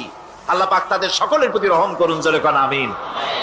এরকম উপহার গোটা জাতিকে তারা দিতে পারত, কথা ঠিক কিনা গান? সুতরাং পরকালকে অস্বীকার করাই হচ্ছে এর মূলভূত কারণ। সেকুলার শিক্ষা ব্যবস্থা হচ্ছে এর মূলভূত কারণ। এই জন্য কোরআনে কারীম আল্লাহ পাক বলছেন, লাইসাল বিররা আন তুওয়াল্লু ওয়ুজুহাকুম কিবালাল মাশরিকি ওয়াল মাগরিব। পূর্ব পশ্চিমে কয়বার মাথা ঘুরালা, এইটাই তোমার পুণ্যবান সৎ কাজ হওয়ার এটা নমুনা নয়। প্রকৃতপক্ষের সৎ কাজ হচ্ছে আল্লাহ বিশ্বাস করা এবং পরকালে বিশ্বাস ভিত্তিক জীবন গড়া। ওই কাফেররা বলতো, وقالوا ما هي إلا حياتنا الدنيا نموت ونحيا وما يهلكنا إلا الدهر। আল্লাহ রাব্বুল আলামিন বলেন, এই কাফেররা বলতো দুনিয়ার জীবনটাই তো আসল জীবন, আমরা মরবো না, আমরা এখানেই থাকবো, এই জীবনটাই হলো আসল জীবন, এখানেই বাঁচবো, এখানেই মরবো, আমরা পরকাল বলে কোনো জিনিস নাই, আমাদের কোনো ওঠা লাগবে না, যা কিছু হয় যুগের আবর্তন ছাড়া কিছুই হয় না। শুধু তাই নয়, এই প্রশ্ন কাফিরদের মনের ভিতরে মারাত্মক আকার ধারণ করলো। তারা বলল, আইযা মিতনা ওয়া কুন্না তুরাবান যালিকা রাজউম বাঈদ। আমরা মাটির সাথে মিশে যাব, আমরা মরে যাব, মাটির সঙ্গে মিশে যাব, তারপরে আমাদেরকে জীবিত করা হবে। এটা তো জ্ঞান বহির্ভূত কথা, এটা তো মাথায় ঢোকে না, কথাটা কেমন? তারা এভাবে অনেক প্রশ্ন করত। ফাকালু আইদা কুন্না ইযামান ওয়া রুফাতান আইন্না লামাবউসুনা খালকান জাদীদা। আমরা মরে যাব, গলে যাব, পচে যাব, হাড্ডি গুড্ডি মাটির সাথে মিশে যাবে, এরপরে আমাদেরকে নতুন করে সৃষ্টি করা হবে, এটা জ্ঞান বহির্ভূত কথা, এটা মাথার মধ্যে আসে না। কে আমাদেরকে চিন্তা করবে মরে যাওয়ার পর? আল্লাহ রাব্বুল আলামিন বলছেন, দেখো আল্লাহ পাক কোরআনে কারীমের ভিতরে যুক্তি দিয়ে বুঝাচ্ছেন যে অবশ্যই তোমাদেরকে আবার জিন্দা করা হবে, তোমাদেরকে উঠতে হবে। তোমরা এই পৃথিবীর অবস্থা পর্যবেক্ষণ করো, তাকায় দেখো আকাশের দিকে, জমিনের দিকে লক্ষ্য করে দেখো। আওয়ালাম ইয়ানজুরু ফি মালাকুতিস সামাওয়াতি ওয়াল আরদ, তারা কি আসমান এবং জমিনের ব্যবস্থাপনা সম্পর্কে চিন্তা ভাবনা করে না? ওই বিরাট আকাশটাকে যে আল্লাহ রাব্বুল আলামিন তৈরি করলেন, এই জমিনটাকে যিনি তৈরি করলেন, তিনি কি তোমাকে মৃত্যুর পরে তিনি কি জিন্দা করবেন না? তিনি কি জিন্দা করতে পারবেন না? কেমনে তোমরা অস্বীকার করতে পারো? দুনিয়ার ব্যবস্থাপনা এবং এই পৃথিবীর আকাশ এবং জমিনের ব্যবস্থাপনা সম্পর্কে তোমরা চিন্তা ভাবনা করে দেখো, অবশ্যই আল্লাহ রাব্বুল আলামিন তোমাদেরকে আবার জিন্দা করবেন। وَكَأَيٍّ مِّنْ آيَاتٍ فِي السَّمَاوَاتِ وَالْأَرْضِ يَمُرُّونَ عَلَيْهَا وَهُمْ عَنْهَا مُعْرِضُونَ। আসমান জমিনে বহু নিদর্শন পড়ে আছে যেগুলি তারা অতিক্রম করে যায়, অথচ সে সম্পর্কে তারা মোটেই চিন্তা ভাবনা করে না। চিন্তার বহু বিষয় আল্লাহ পাক এই পৃথিবীতে রেখেছেন। যারা চিন্তাশীল, যারা জ্ঞানবান, তারা এর দ্বারা বুঝতে পারে। আল্লাহ রাব্বুল আলামিন বলছেন, ইন্না ফি খালকিস সামাওয়াতি ওয়াল আরদি ওয়া ইখতিলাফিল লাইলি ওয়ান নাহার লাআয়াতিন লিউলিল আলবাব। নিশ্চয়ই আকাশ সৃষ্টি এবং জমিন সৃষ্টির ব্যাপারে আর রাত আর দিনের পরিবর্তনের ব্যাপারে যারা জ্ঞানবান তাদের জন্য নিদর্শন রয়েছে। যারা জ্ঞানবান তাদের জন্য চিন্তার বিষয়বস্তু রয়েছে। গবেষণা করো, চিন্তা করো, এই পৃথিবীতে আল্লাহ পাক যা কিছু সৃষ্টি করেছেন তার পক্ষে আবার তোমাদেরকে সৃষ্টি করা মোটেই অসম্ভব নয়। পরকালীন জীবনের সম্ভাবনা সম্পর্কে কোরআন অবিশ্বাসীদেরকে বলছে, দেখো আল্লাহুল্লাযী রাফা'আস সামাওয়াতি বিগাইরি আমাদিন তারাউনাহা সুম্মা ইসতাওয়া আলাল আরশ। সে আল্লাহ তোমাদের নিকট দৃশ্যমান স্তম্ভ ছাড়াই ওই বিশাল আকাশটা তৈরি করেছেন। যারা পরকাল আছে বলে উঠতে হবে একথা যারা বিশ্বাস করে না, তাদের ব্যাপারে আল্লাহ পাক এই যুক্তি দিচ্ছেন, দেখো এই বিশাল যে আকাশটা, এই আকাশে কোনো খুঁটি আছে? কথা বলেন না কেন? এই আকাশে কোনো খুঁটি আছে? কোন রকমের খুঁটি ছাড়াই ওই বিশাল আকাশটা কে বানিয়েছেন? জোরে চিৎকার দিয়ে বলেন, কে বানাইছেন? এই যে শামিয়ানা, একটা বিশাল প্যান্ডেল, এই প্যান্ডেলে খুঁটি আছে না নাই? শুধু আছে না, একটা দুইটা না, জনমের মতো খুঁটি আছে। চতুর্দিকে তাকায় দেখে কত খুঁটি। এতটুকু একটা শামিয়ানায় শত শত খুঁটি লাগতেছে কাপড়টা ধারণ করবে বলে। কি ধারণ করবে? কাপড়। আর অত বড় বিশাল আকাশ, সে আকাশটার কোনো খুঁটি আছে? আল্লাহ পাক বলছেন, কোন দৃশ্যমান খুঁটি ছাড়াই এত বড় বিশাল আকাশটা তোমার মাথার উপরে দাঁড়িয়ে আছে এবং আল্লাহ পাক আরশের উপরে দীপ্তমান হয়ে আছেন। এগুলি দেখেও কি তোমার মাথার মধ্যে কোনো চিন্তা আসে না যেটা কি করে সম্ভব হলো? অনেকে তো এমন আছে শিক্ষিত লোক, তারা আবার বলে কি, কয় যে না আকাশ বলে কিছু নাই, ওই অনেক দূরে তো সেই জন্য নীলে নীলে দেখা যায়, আসলে কিছু নাই। আকাশ, কোরআনে কারীমের মধ্যে আকাশ সম্পর্কে যে কথা বলা হয়েছে, বিশাল, যার কোনো কুল নাই, কিনারা নাই, মহাশূন্য। আমি সামনে বলবো আকাশ সম্পর্কে কথা আসতেছে। আল্লাহ পাক বলছেন, দেখো ওই বিশাল আকাশটাকে আমি সৃষ্টি করে রেখেছি, কোনো খুঁটি লাগাই নেই। তোমার মতো একটা ছোট্ট মানুষ সৃষ্টি করেছি, মরে যাওয়ার পর মাটির সাথে মিশে যাবা, আবার তোমাকে যে আমি উঠাবো, এ ব্যাপারে তোমার চিন্তার মধ্যে দুর্বলতা আসলো কেন যে সেই আল্লাহ রাব্বুল আলামিন তোমাকে উঠাতে পারবেন না?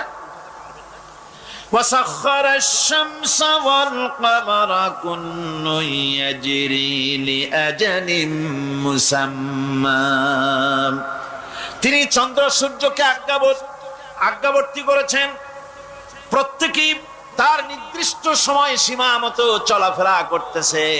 তুমি তো ছোট একটা মানুষ, অত বড় বিশাল সূর্যটা, বিরাট চন্দ্রটা সব গতিমান, আল্লাহর হুকুমে সব চলাফেরা করতেছে, কথা ঠিক কিনা? এই সবগুলি তোমার বাপেরও ক্ষমতা নেই লোহা তৈরি করা। পারবা লোহা তৈরি করতে? আরে কথা কন না কেন মিয়া সাহেব? পারবেন লোহা তৈরি করতে? পারবেন একটা বাঁশ বানাইতে? বাঁশ হোক লোহা হোক যা সব বাদ দেন, মাথার একটা চুল বানাইতে পারবেন? পাট দিয়া রং দিয়া পরচুলা বানাইতে পারবেন, কিন্তু চুলের মতো করে একটা চুল বানাইতে পারবেন না। মানুষের শরীরের রক্তের মতো করে এক ফোঁটা রক্ত মানুষের শরীরের বাইরে বানান তো দেখি। তাহলে মানুষের যখন রক্তের প্রয়োজন হয় তখন মানুষের কাছ থেকে রক্ত ধার নেওয়া লাগতো না, ফ্যাক্টরিতে রক্ত তৈরি হয়ে থাকতো, কোনো অসুবিধা হতো না। এক ফোঁটা রক্ত বানানোর শক্তি গোটা পৃথিবীর মানুষের না। সুতরাং তোমরা স্রষ্টা হলেও তোমরা হচ্ছ নাকের স্রষ্টা। ধার করো, অন্যের জিনিস ধার করিয়ে বানাও। মুকাম্মাল স্রষ্টা হচ্ছেন কে? আসল স্রষ্টা কে? এরকম বললে হবে না, গায়ের সমস্ত শক্তি দিয়া বলেন আসল স্রষ্টা কে? ওই বিজ্ঞানী বলছেন যে বার্ট্রান্ড রাসেল বলছে স্রষ্টার স্রষ্টা কে? স্রষ্টার স্রষ্টা তুমি খুঁজে পাবে না, তোমার মাথায় ঢুকবে না। আগে সৃষ্টি চিন্তা করো। তিনি বলেছেন একটা লবণ, একটা লবণের কণা, লবণ বলেন তো, একটা লবণের কণা, এক কণা লবণের ভেতরে যে কেলাস থাকে, এর ভিতরে যে সমস্ত উপাদান থাকে, সেই লবণের কণাগুলির মধ্যে কতগুলি উপাদান থাকে, সেই উপাদানগুলি চিন্তা করতে 1000 বার্ট্রান্ড রাসেলের মস্তিষ্কের প্রয়োজন। তো একটা লবণ কণার ভিতরে কি আছে সেইটাকে উদ্ধার করার জন্য যদি 1000 বার্ট্রান্ড রাসেলের মস্তিষ্ক লাগে, তাহলে গোটা বিশ্ব আকাশ আর জমিন যিনি সৃষ্টি করেছেন তাকে চিন্তা করা কি তোমার মগজে কুলাবে? দুনিয়ার প্রথম দিন থেকে শুরু করে কিয়ামত পর্যন্ত মানুষ, যত মানুষ এসেছে আর যত মানুষ আসবে, স্রষ্টা সম্পর্কে চিন্তা করার একটা অসম্ভব ব্যাপার। স্রষ্টার সামনে শুধু মাথাই নত করবা। তিনি কোত্থেকে এসেছেন, তিনি কে জানার দরকার নাই, তিনি আল্লাহ। তার নাম কি? মাথা নত করে দাও সামনে। তিনি আল্লাহ, সর্বশক্তিমান আল্লাহ, রব্বুল ইজ্জত ওয়াল জালাল। তিনি ছিলেন, তিনি আছেন, তিনি থাকবেন। তিনি অনন্ত, তিনি অসীম, তিনি চিন্ময়, তিনি অব্যয়, তিনি অক্ষয়, তিনি শাশ্বত, যার কোনো শুরু নাই, যার কোনো শেষ নাই। সুবহানাল্লাহ। সুতরাং সেই মহান আল্লাহ রাব্বুল আলামিন তিনি বলছেন, বান্দারা তোমারে বানানো কঠিন না ওই বিশাল আকাশটা বানানো কঠিন? অত বড় বিশাল আকাশটাই তো আমি তৈরি করেছি। তোমার মৃত্যুর পরে তোমাকে জিন্দা করা মোটেই কোনো কঠিন ব্যাপার নয়, এটা খুবই সহজ। ভাইরা আমার, আল্লাহ সুবহানাহু ওয়া তাআলা পৃথিবীর মানুষকে এসব দৃষ্টান্ত দিয়ে সুন্দর করে মানুষকে বুঝাচ্ছেন, তিনি মানুষকে পরিষ্কার করে বুঝিয়েছেন। আল্লাহ পাক বলেন, এই পৃথিবীতে এসব প্রশ্নের চূড়ান্ত জবাব দিতে গিয়ে আল্লাহ পাক বলছেন, কুল ইউহিহাল্লাযী আনশাআহা আউওয়ালা মাররা ওয়া হুয়া বিকুল্লি খালকিন আলীম। বলে দাও, তোমাদের মৃত্যুর পরে সেই আল্লাহ রাব্বুল আলামিন তোমাদেরকে জিন্দা করবেন, যিনি তোমাদেরকে প্রথমবারে তৈরি করেছিলেন। প্রথমে যিনি সমস্ত জিনিস সৃষ্টি করেছেন, ওই আল্লাহ রাব্বুল আলামিন তোমাদেরকে আবার জিন্দা করবেন।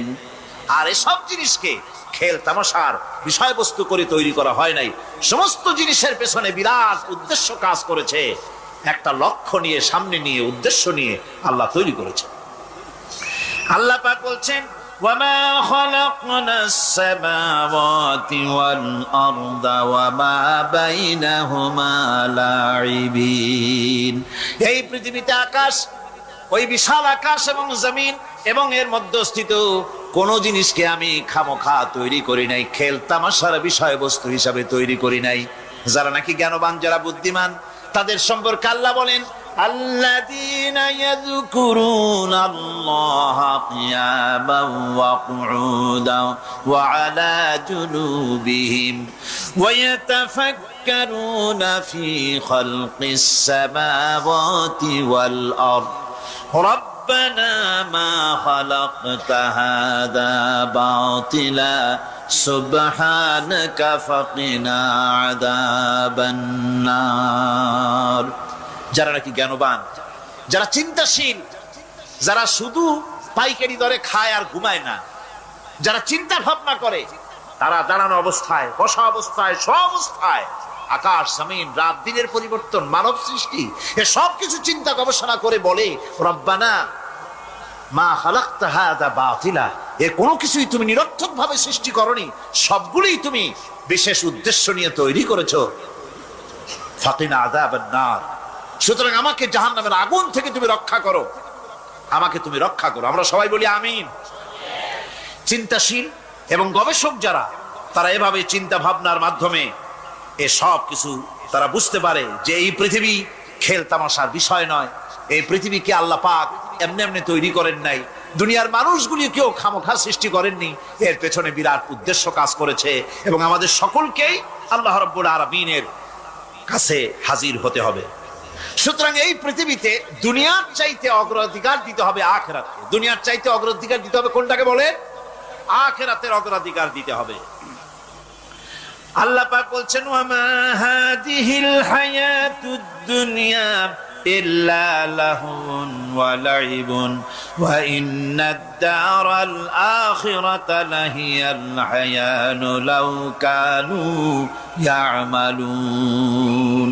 এই দুনিয়া হচ্ছে নিছক খেল তামাশা, এটা আর কিছুই নয়। জীবনের প্রকৃত আবাসস্থল হচ্ছে আখিরাত। এই দুনিয়া একটা মোহ, এই মোহের পেছনে মানুষেরা ঘুরছে, বিবি বাল বাচ্চা এর পেছনে ঘুরছে, অথচ এই বিবি বাল বাচ্চা কিয়ামতের দিন মুসিবত হয়ে দাঁড়াবে মানুষের জন্য। একটা মোহর মধ্যে মানুষ পড়ে আছে, খেল তামাশার ভিতরে পড়ে আছে। আল্লাহ পাক বলছেন কুল মাতাউদ দুনিয়া কালিলুন ওয়াল আখিরাতু খায়রুল লিমান ইত্তাকা। বলো দুনিয়ার সমস্ত সম্পদ খুবই নগণ্য, আর যে ব্যক্তি পরকালকে বিশ্বাস করে, পরকালের কামনা করে, সেই খোদাভীরু লোকদের জন্য পরকাল হচ্ছে প্রকৃত আবাসস্থল। সেই জায়গাটাই হলো আসল জায়গা। ওই জায়গার জন্য কিছু তৈরি করতে হবে। কোরআনে কারিমে রব্বুল আলামিন বলছেন আরাদিতুম বিল হায়াতিদ দুনিয়া মিনাল আখিরাহ ফামা মাতাউদ দুনিয়া ফিল আখিরাতি ইল্লা কলিল।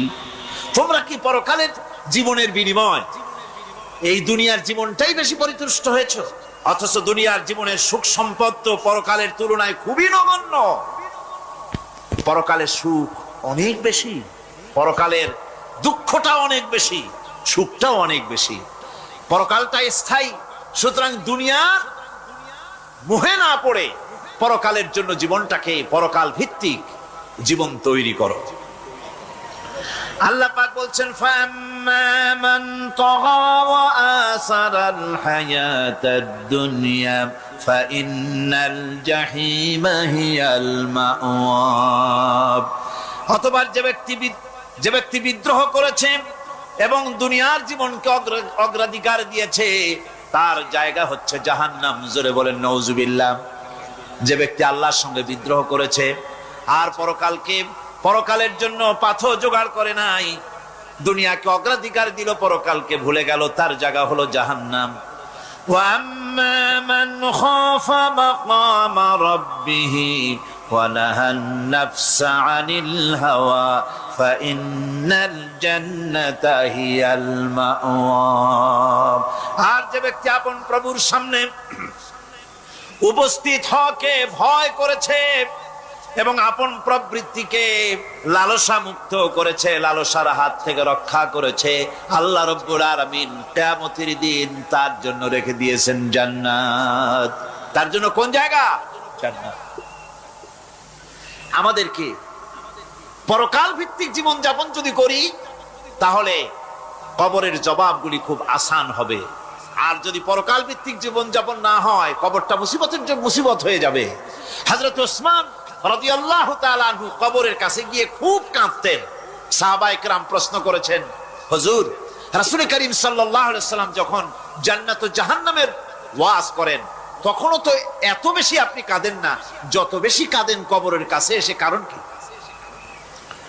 হযরত ওসমান রাদিয়াল্লাহু তাআলা আনহু বলতেন, আমার সাথীরা, আমি আমার হাবিবের কাছে, আল্লাহ রাব্বুল আলামিনের রাসূলের কাছে আমি শুনেছি এই কবরটাই হলো প্রথম স্টেশন, এই কবরটাই হলো প্রথম ইমিগ্রেশন কাউন্টার।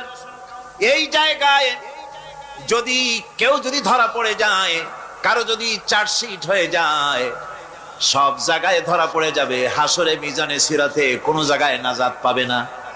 আর এই কবরটা যদি কেউ মুক্তি পেয়ে যায়, মিজান সিরাত হাসর সব জায়গা থেকে আল্লাহ তারে ভালোভাবে পার করে দিবেন। এটা হলো আসল জায়গা, মারাত্মক জায়গা, খুব মারাত্মক জায়গা। আমি এটাকে ইমিগ্রেশন কাউন্টার বলেছি আমার ভাষায়। ইমিগ্রেশন কাউন্টার, যারা বিদেশ ভ্রমণ করেছেন তারা জানেন। লন্ডন যাবেন, আমেরিকা যাবেন, সৌদি আরব যাবেন, যে কোনো বিদেশে যাবেন, গেলেই পাসপোর্ট তারা দেখবে। পাসপোর্টে আপনার ন্যাশনালিটি কোনটা সেটাই তারা জানতে চাইবে। আপনি কোন দল করেন এটা তারা জানতে চাইবে না। আপনি কোন ভাষায় কথা বলেন তাও তাদের জানার দরকার নেই। প্রথমেই তারা আপনার ন্যাশনালিটি দেখবে, আপনার আইডেন্টিটি কি তারা জানতে চাইবে। তারপরে যদি স্যাটিসফ্যাক্টরি হয়, আপনাকে ভিসা দিয়ে ভেতরে ঢুকবার ব্যবস্থা করে দেবে। আর যদি তারা স্যাটিসফাইড না হয়, তাহলে আপনাকে মেহমানখানায় ঢুকানো হবে গ্রেফতার করে। আপনি আন্দাজ এখানে আসছেন কেন? এই জন্য কবর হচ্ছে এ ধরনের একটি ইমিগ্রেশন কাউন্টার। কবরের ভিতরে মানুষ যখনই রাখা হবে, সঙ্গে সঙ্গে দুজন ফেরেশতা আসবে। কবরের কাছে যারা এসেছিল, দাফন হয়ে যাওয়ার পর এই লোকগুলি 40 কদম যেতে যতক্ষণ লাগে, এর মধ্যেই দুজন ফেরেশতা এসে যাবে। এসে জিজ্ঞেস করবে, মান রব্বুকা, তুমি কোন দল করতে? ওটা তাদের জানার দরকার নেই। চাকরি কিসে করতেন ওটা জানার দরকার নেই। ব্যবসা করতেন না চাকরি করতেন, প্রয়োজন নেই। প্রথমেই জিজ্ঞাসা করা হবে ন্যাশনালিটি, প্রথমেই জিজ্ঞাসা করা হবে তার ন্যাশনালিটি সম্পর্কে, তার আইডেন্টিটিটা কি, এবং সেটাকে সত্যায়িত করার জন্য, বোঝার জন্য 3টি প্রশ্ন।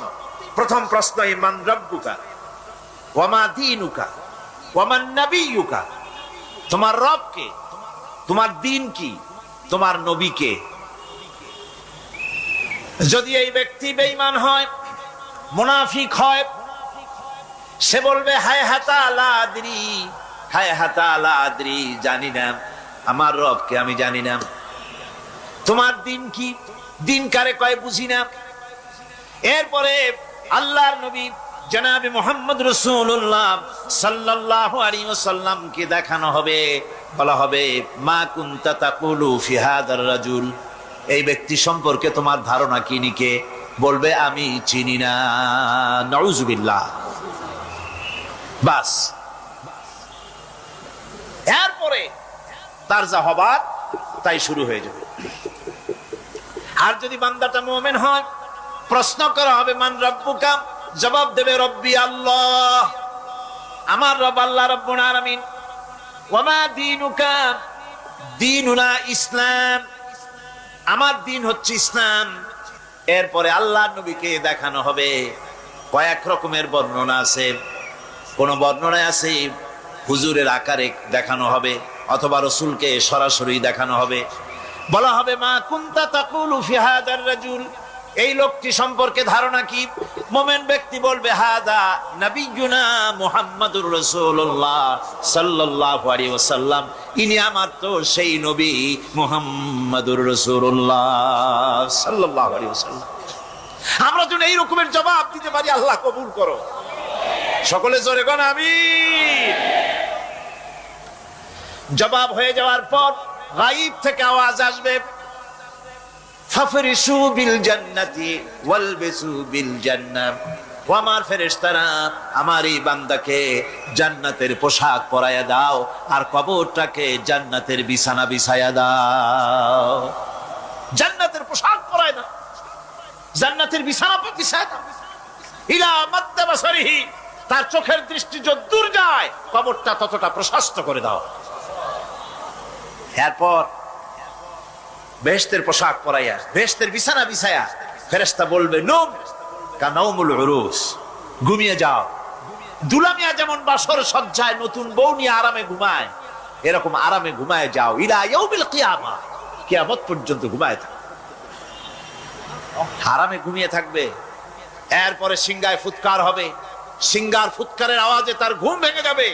বলবে ইয়া ওয়াইলানা মান বাআসানা মিন মারকাদিনা, হায় আফসোস, আমার এত আরামের ঘুম থেকে কে আমাকে জাগ্রত করলো, আমার ঘুমটারে নষ্ট করলো কে? আওয়াজ আসবে হাদা মা ওয়াদার রহমান ওয়া সাদাকাল মুরসালুন, এটা হচ্ছে রহমানের সেই ওয়াদা, আর মুরসালিনরা নবীরা সত্য কথাই বলেছিলেন, সেই কিয়ামত অনুষ্ঠিত হচ্ছে। আমার বন্ধুগণ, সেজন্য এই দুনিয়ার মোহে পড়ে থাকলে পরে দুনিয়ায় যারা অগ্রাধিকার দিবে দুনিয়াকে পরকালের তুলনায়, জবাব দিতে পারবে না কবরের ভিতরে গিয়া। আর যারা পরকালকে অগ্রাধিকার দিবে, দুনিয়ার চাইতে পরকালকে বেশি অগ্রাধিকার দেবে, আর আল্লাহর ভয় কলিজার ভিতরে রাখবে, কবরের জবাব সঠিকভাবে দিতে পারবে, কিয়ামতের দিন আল্লাহ রাব্বুল আলামিন তাদের জন্য জান্নাত দান করবেন। জোরে বলেন আমিন। দুনিয়াটা হচ্ছে দুনিয়া যেখানে আমরা আসি। আমি আগেই বলেছি দুনিয়া হচ্ছে আদনা শব্দ থেকে এর উৎপত্তি হয়েছে, তুচ্ছ নিকৃষ্ট, এটার দাম নাই, এটার মূল্য নাই। হযরত ইবনে কাইয়িম রাহিমাহুল্লাহ নওয়ারাল্লাহু মারকাদাহু ওয়া জাআলাল জান্নাতা মাসওয়াহু, হযরত ইবনে কাইয়িম তিনি বলছেন, সুন্দর করে বলছেন দুনিয়া সম্পর্কে, মা মাদা ফিদ দুনিয়া আহলামুন ওয়া মা বাকিয়া মিনহা আমানি ওয়াল ওয়াক্তু বাইনাহুমা দাইউন। মা মাদা ফিদ দুনিয়া আহলামুন, জীবনের যে অংশ ফেলে এসেছি সেটা আজ একটা স্বপ্ন।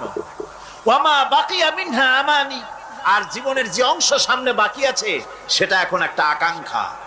ওয়াল ওয়াক্তু বাইনাহুমা দাইউন, আর এর মাঝখান থেকে সময় সব চলে যাচ্ছে। কত বড় কথা চিন্তা করেছেন? জীবনের যে অংশ ফেলে এসেছি তা আজকে স্বপ্ন, তা আজ কি বলেন? স্বপ্ন। আর সামনে যা আছে সেটা আকাঙ্ক্ষা, আর মাঝখান থেকে সময় সব চলে যাচ্ছে। এরপরে তিনি বলছেন وَمَنْ يَسْحَبِ الدُّنْيَا يَكُنْ مِثْلَ قَابِضٍ عَلَى الْمَاءِ خَانَتْهُ فُرُوجُ الْأَصَابِعِ। দুনিয়াদারের অবস্থা হচ্ছে এই, কেউ যদি দুই হাতে পানি খামসায় ধরে, দুই হাতে কি ধরছে বলেন? দুই হাতে পানি খামসায় ধরেছে, খুব মজবুত করে ধরেছে, 2 মুঠ পানি, বলেন থাকবে কতটুকু? কতটুকু থাকবে?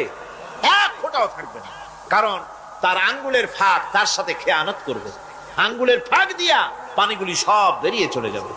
সুতরাং দুনিয়া যারা চায় তারা ঠিক পানি খামসায় ধরলে পানি যেমন হাতের ভেতর থেকে খেয়ানত করে চলে যায়, যারা দুনিয়া চায় দুনিয়াও তাদেরকে এভাবে ফাঁকি দিয়ে চলে যায়।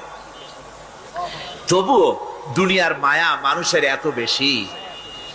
আল্লাহর নবী বলেন লাউ কানা লি ইবনি আদম ওয়াদিন মিন যাহাবিন লাহাব্বা ইয়াকুনা লাহু সানিন, এই পৃথিবীতে যদি কাউকে একটা মাঠ ভরে যদি সোনা দেওয়া যায়, লোকটা বলবে রব্বুল আলামিন, আমি যদি আরেকটা মাঠ এরকম সোনা ভরা পেতাম। দ্বিতীয় আরেকটা মাঠ দেওয়া হলে আবার বলবে যদি তৃতীয় আরেকটা মাঠ সোনা ভরে যদি পেতাম। নবীজি বলেন ওয়ালা ইয়ামলাউ জাওফু ইবনু আদামা ইল্লা তুরাব, যা করতে হবে আখিরাতে জবাবদিহিমূলক জীবন যাপন করতে হবে। আপনি ব্যবসা করবেন, ওজনে কম দিতে পারবেন না, আপনি খাদ্যে ভেজাল দিতে পারবেন না, চুরি করতে পারবেন না, ডাকাতি করতে পারবেন না, জেনা করতে পারবেন না, বদমাশি করতে পারবেন না, মদ খেতে পারবেন না, সন্ত্রাসী হতে পারবেন না, হাইজ্যাকার হতে পারবেন না, চাঁদাবাজ হতে পারবেন না, মুনাফাখোর হতে পারবেন না, আপনি চোরা কারবারি হতে পারবেন না, ঘুষখোর হতে পারবেন না, সুদখোর হতে পারবেন না। এই সব কাজ পরকালকে বিশ্বাস করলেই এ সমস্ত কাজ থেকে মানুষ বিরত থাকতে পারে। কথা ঠিক কিনা? এটাই হচ্ছে। সুতরাং এই পৃথিবী থাকবে না। এটা কি চিরকাল থাকবে? না, এর একটা পরিসমাপ্তি ঘটবে। যেমন করে সারা বছর লেখাপড়া করার পর কলেজে, বিশ্ববিদ্যালয়, মাদ্রাসায়, হাই স্কুলে, সব জায়গায় সারা বছর লেখাপড়া করার পর যেমন পরীক্ষা দেওয়ার একটা দিন আসে, সারা বছর ব্যবসা করার পর হিসাব নিকাশ করার যেমন একটা সময় আসে, সারা মাস চাকরি করার পর বেতন পাওয়ার যেমন একটা দিন আসে, সারা জীবন চাকরি করার পর পেনশন পাওয়ার যেমন একটা সময় আসে, অনুরূপ ভাবে এই দুনিয়া যেদিন শেষ হয়ে যাবে, আল্লাহ নির্ধারিত সময় শেষ হয়ে যাওয়ার পর একটা সময় আসবে যখন আল্লাহ রব্বুল আলামিন সব শেষ করে দিবেন, লন্ড ভন্ড হয়ে যাবে, কিছুই থাকবে না। কোরআনে কারিমে আল্লাহ সব বলেছেন, কোরআনে সব আল্লাহ বলে দিয়েছেন। আল্লাহ পাক বলেন এই পৃথিবীর সব কেমন ভাবে ধ্বংস হবে তার চিত্র আল্লাহ পাক কোরআনে কারিমে তুলে ধরেছেন। ইযাস সামাউ ফাতারাত ওয়া ইযাল কাওয়াকিবু তাসারাত ওয়া ইযাল বিহারু ফুজ্জিরাত ওয়া ইযাল কুবুরু বু'সিরাত। যখন আকাশসমূহ দীর্ণ বিদীর্ণ হয়ে যাবে, তারকাগুলি বিক্ষিপ্ত হয়ে ছিটকে পড়বে, আর সমুদ্রগুলি উচ্ছ্বসিত হয়ে পড়বে, কবরগুলি সব তার ভেতরে যা আছে উদ্গীরণ করে দেবে, তারকাগুলি স্থিমিত হয়ে যাবে। এরপরে সমস্ত আকাশগুলি কাতাইয়িস সিজিল্লিল কুতুব, কিতাবের পৃষ্ঠার মতো একটার পরে একটা ঠাস ঠাস করে পড়তে থাকবে, চূর্ণ বিচূর্ণ হয়ে ভেঙে চুরে একাকার হয়ে যাবে। পাহাড়গুলিকে উড়িয়ে দেওয়া হবে, চন্দ্র এবং সূর্য একাকার হয়ে যাবে। আল্লাহ রাব্বুল আলামিন বলেন ফাইদা বারিকাল বাসার ওয়া খাসাফাল কমার ওয়া জুমিআশ শামসু ওয়াল কমার। চক্ষু যখন বিস্ফারিত হয়ে যাবে, চাঁদ যখন তার আলো হারিয়ে ফেলবে, সূর্য যখন তার আলো হারিয়ে ফেলবে, চাঁদ আর সূর্য সব একাকার হয়ে যাবে, সেই সময়ের অবস্থাটা কি চিন্তা করো। মানুষ হয়রান হয়ে দৌড়াদৌড়ি করবে। ওয়াহুমিলাতিল আরদু ওয়াল জিবালু ফাদুক্কাতা দাক্কাতান ওয়াহিদা। জমিন এবং পাহাড়গুলির মধ্যে আল্লাহ রাব্বুল আলামিন সংঘর্ষ বাঁধিয়ে দিবেন, পাহাড়গুলি ভেঙে চুরে টুকরা টুকরা হয়ে যাবে, পাহাড়গুলি উঁচু করে জমিনের উপরে আছাড় মেরে আল্লাহ রাব্বুল আলামিন ভেঙে চুরে চুরমার করে দিবেন। সুবহানাল্লাহ। ওয়া তাকুনুল জিবালু কালইহনিল মানফুস, পাহাড়গুলো পেঁজা ঘনা তুলার মতো করে উড়িয়ে দেওয়া হবে, পাহাড় উড়ে যাবে। সুবহানাল্লাহ পড়ো। পাহাড় পাথরের তৈরি করা পাহাড়, এই পাহাড়গুলি তুলার মতো হয়ে উড়বে কিভাবে? আমি এই দৃশ্য নিজের চোখে কিছুটা হলেও দেখছি। আজ থেকে 10 দিন আগে আমি ইতালি সফর করে এসেছি। ইতালির রাজধানী রোম। রোম প্রাচীন সভ্যতার লালন ভূমি। কোরআনে কারিমে সূরা রোম রয়েছে, এই রোম সেই রোম। এখানের বাদশার কাছে রাসূল করিম সাল্লাল্লাহু আলাইহি ওয়াসাল্লাম হেরাক্লিয়াসের কাছে চিঠি পাঠিয়েছিলেন, সেই রোম। 12 থেকে 15,000-এর মতো বাংলাদেশি মুসলমান সেখানে আছে। জুমার দিন, যেদিন আমি গেলাম তার পরের দিনই জুমা ছিল, জুমার নামাজ পড়লাম ভ্যাটিকানের কাছেই বিশাল মসজিদ, ইউরোপের ভিতরে সবচাইতে বড় মসজিদ এটা। রোম ইসলামের দুশমনদের রাজধানী। সেইখানে যখন আযান হচ্ছে আশহাদু আন্না মুহাম্মাদার রাসূলুল্লাহ, আমার অনুভূতির কথা আপনাদেরকে বোঝাতে পারবো না, কি অনুভূতির সৃষ্টি হয়েছে আমার ভেতরে। ভ্যাটিকানের পোপ এক পাশে, কিছু দূরেই ভ্যাটিকান, ওটা হচ্ছে গোটা পৃথিবীর সমস্ত খ্রিস্টানদের কাবা, ভ্যাটিকান। তার পাশেই বিশাল মসজিদ, সেখানে নামাজ পড়লাম। চিন্তার ভেতরে আসলো আল্লাহ রাব্বুল আলামিন তার হাবিবের নাম, তার তাওহীদ, তার রিসালাতকে কিভাবে বিশ্বময় ছড়িয়ে দিলেন। আবু জাহেল চাইছিল মুহাম্মদ সাল্লাল্লাহু আলাইহি ওয়াসাল্লামকে স্তব্ধ করে দেবে মক্কার জীবনেই। কত বদনাম, সাহের, কাহেন, কাযযাব, শায়ের, নাউযুবিল্লাহি মিন যালিক, কত গালাগালি করলো। আর আল্লাহ শোনালেন, হাবিব চিন্তার কোনো কারণ নাই, ওয়া রাফা'না লাকা যিকরাক, আমি আপনার প্রশংসা বিশ্বময় ছড়িয়ে দেব। সুবহানাল্লাহি ওয়া বিহামদিহি। রম প্রোগ্রাম শেষ করে আমাকে তারা নিয়ে গেল, যেটা আমি বলছি সফর কাহিনী শোনাবার সময় এটা না, যেহেতু এর সঙ্গে প্রাসঙ্গিক সেজন্য বলছি। পাহাড় কেমনে তুলার মতো হয়ে উঠবে তার নজির দেখেছি। রোম শহর থেকে 300 মাইল দূরে, 300 কিলোমিটার দূরে নেপোলিয়ান বোনাপার্ট তার বাড়ি, এবং ওটা তার নামে একটা প্রভিন্স।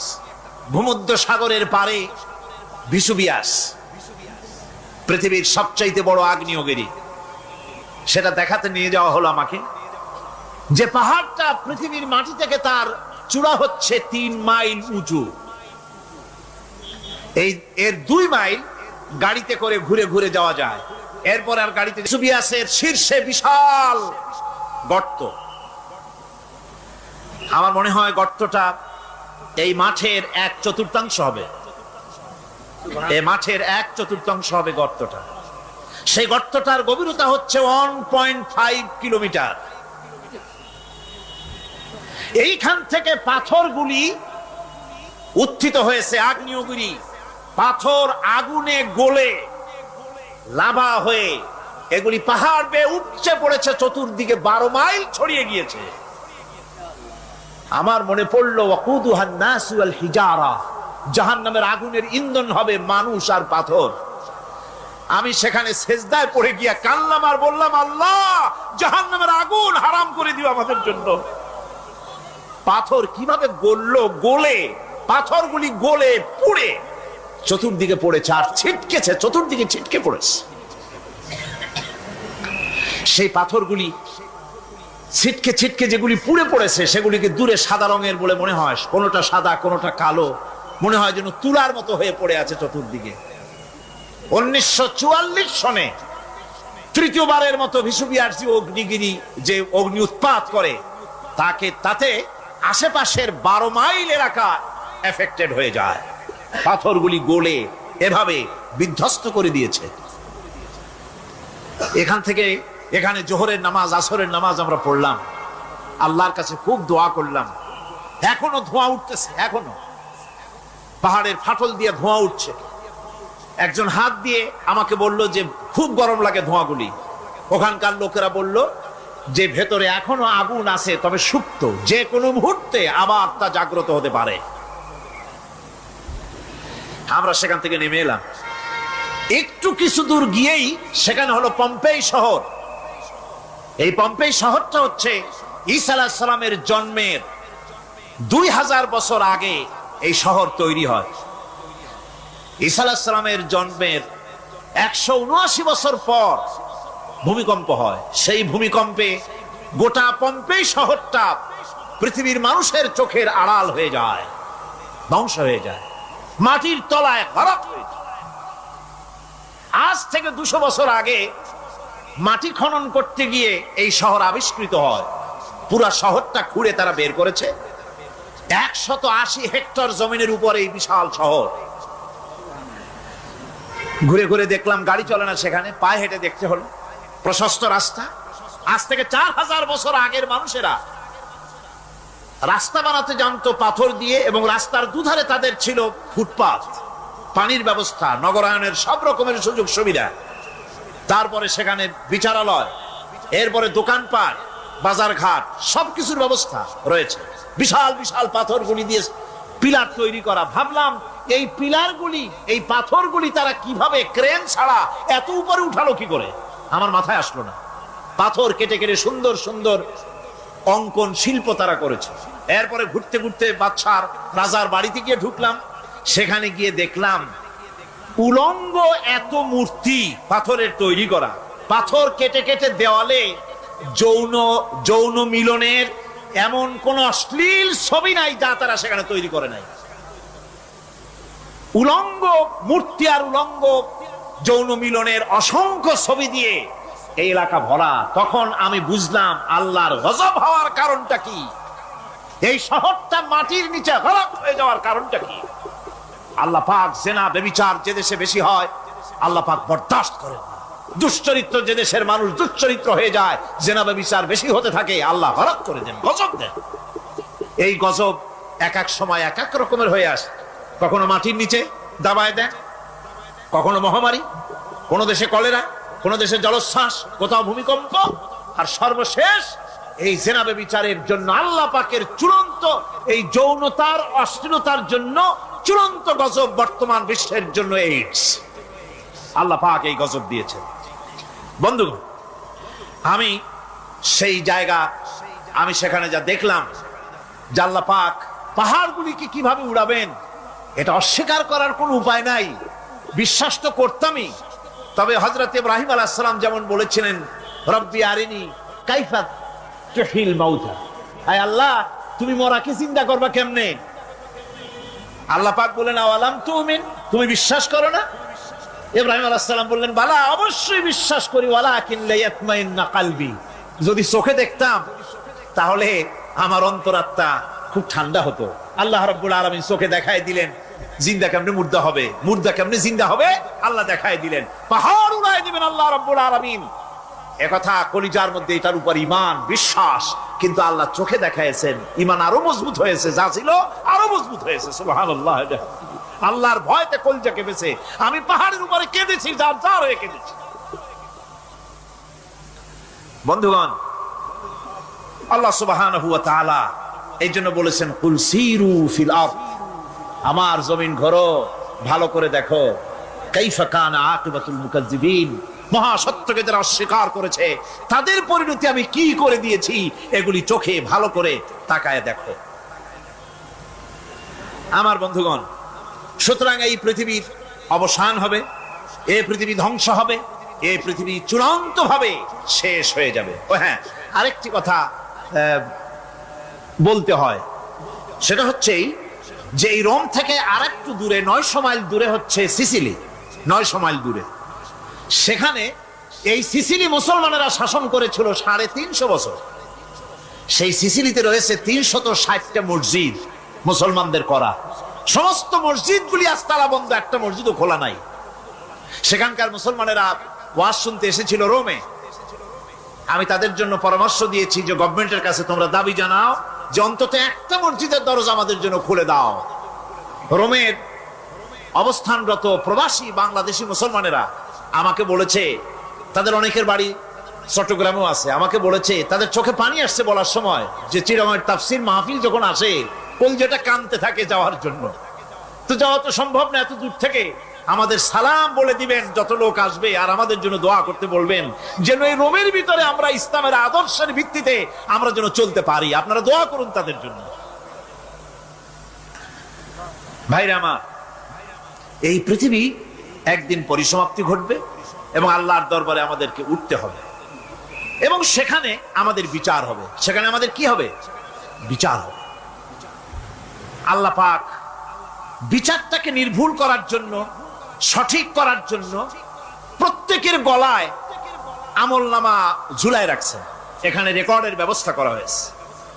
আল্লাহ পাক বলছেন ওয়া কুল্লা ইনসানিন আলজামনাহু তাইরাহু ফি উনুকিহি ওয়া নুখরিজু লাহু ইয়াওমাল কিয়ামাতি কিতাবান ইয়ালকাহু মানশুরা। আল্লাহ পাক বলেন প্রত্যেকের ভালো মন্দ কর্মফল, কর্মলিপি আমি তার গলায় ঝুলায় রেখেছি। কিয়ামতের দিন সে নিজের কাছে স্পষ্ট সব দেখতে পারবে, কোনো জিনিস বাদ পড়বে না। তার গলায় তার আমলনামা ঝুলানো আছে, সব রেকর্ড হতেছে। আমরা যা করছি সবগুলি রেকর্ড হয়ে যাচ্ছে। বর্তমান বিজ্ঞানীরা আবিষ্কার করেছে যে মানুষের শরীরের ভিতরে ডিএনএ আছে, রক্তের ভিতরে ডিএনএ, এটা একটা কোড। মানুষের রক্তের ভিতরে ডিএনএ আছে। যেমন তার ব্রেনের ভিতরে কতগুলি কোষ আছে, এক একটা কোষ এক এক ধরনের কাজ করে, অনুরূপ ভাবে তার শরীরের ভিতরে রক্তের ভিতরে ডিএনএ আছে। এই ডিএনএটা কি? এই ডিএনএটা হচ্ছে, এই ডিএনএ একটা কম্পিউটারের মতো কাজ করতেছে। লোকটা কি করবে, কোথায় যাবে, সে ভালো হবে মন্দ হবে কি হবে, সব তার ডিএনএ এর মধ্যে রেকর্ডকৃত আছে। এটা বোঝার জন্য একটা সুন্দর দৃষ্টান্ত দেওয়া যায়। যেমন এই কাগজটাকে আপনারা মনে করুন একটা গাড়ির একটা ব্লুপ্রিন্ট, একটা গাড়ির ব্লুপ্রিন্ট। এখানে লেখা আছে গাড়ি কিভাবে তৈরি হবে। এই কাগজটা নিয়ে ঘরের মধ্যে রেখে দিলেন। এখন এই কাগজটা থেকেই অটোমেটিক গাড়ির উইন্ডো তৈরি হলো, শিল্ড তৈরি হলো, গাড়ির বডি তৈরি হলো, চেসিস তৈরি হলো, টায়ার তৈরি হলো, ইঞ্জিন তৈরি হলো, ব্যাটারি তৈরি হলো, পেট্রোল নিল, আর কোন রকমের ড্রাইভার ছাড়াই গাড়ি চলতে আরম্ভ করলো। এই কথাটা যদি মনের মাথার মধ্যে আনতে পারেন যে এটা কিভাবে হইতে পারে, এতে লেখা অনুযায়ী যেভাবে হওয়া যদি সম্ভব হয়, অনুরূপ ভাবে মানুষের রক্তের ভিতরে ডিএনএ এরা আবিষ্কার করেছে। এর ভিতরে মানুষের ভালো মন্দ, কোথায় যাবে কি করবে, সবকিছু এর মধ্যে রয়েছে। কোরআনে কারিমে আল্লাহ রাব্বুল আলামিন আসসালামু আলাইকুম ওয়া রাহমাতুল্লাহি ওয়া বারাকাতুহু। ইন্নাল হামদালিল্লাহ الحمد لله علي الذات عظيم الصفات سميع السمات كبير الشان جليل القدر رفيع الذكر مطاع الأمر جليل البرهان فخيم الاسم عزيز العلم وسيع الحلم كثير الغفران ونشهد أن لا إله إلا الله وحده لا شريك له ونشهد أن سيدنا وسندنا وحبيبنا وحبيب ربنا وطبيبنا وطبيب قلوبنا ومولانا محمدا عبده ورسوله صلى الله عليه وعلى آله وأصحابه وبارك وسلم تسليما كثيرا كثيرا الذي أرسله الله تعالى بالحق بشيرا ونذيرا وداعيا إلى الله بإذنه وسراجا منيرا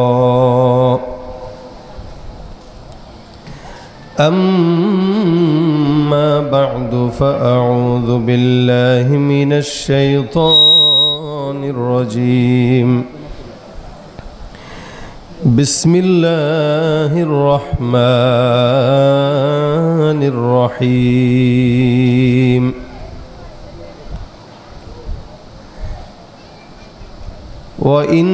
وإنك لعلى خلق عظيم صدق الله مولانا العظيم وصدق رسوله النبي الكريم وقال تعالى في شان حبيبه إن الله وملائكته يصلون على النبي يا أيها الذين آمنوا صلوا عليه وسلموا تسليما সকলে জবান খুলে দুরূদ শরীফ পড়ি আল্লাহুম্মা সাল্লি আলা মুহাম্মাদ ওয়া আলা আলি মুহাম্মাদ কামা সাল্লাইতা আলা ইব্রাহিম ওয়া আলা আলি ইব্রাহিম ইন্নাকা হামিদুম মাজিদ আল্লাহুম্মা বারিক আলা মুহাম্মাদ ওয়া আলা আলি মুহাম্মাদ كما باركت على إبراهيم وعلى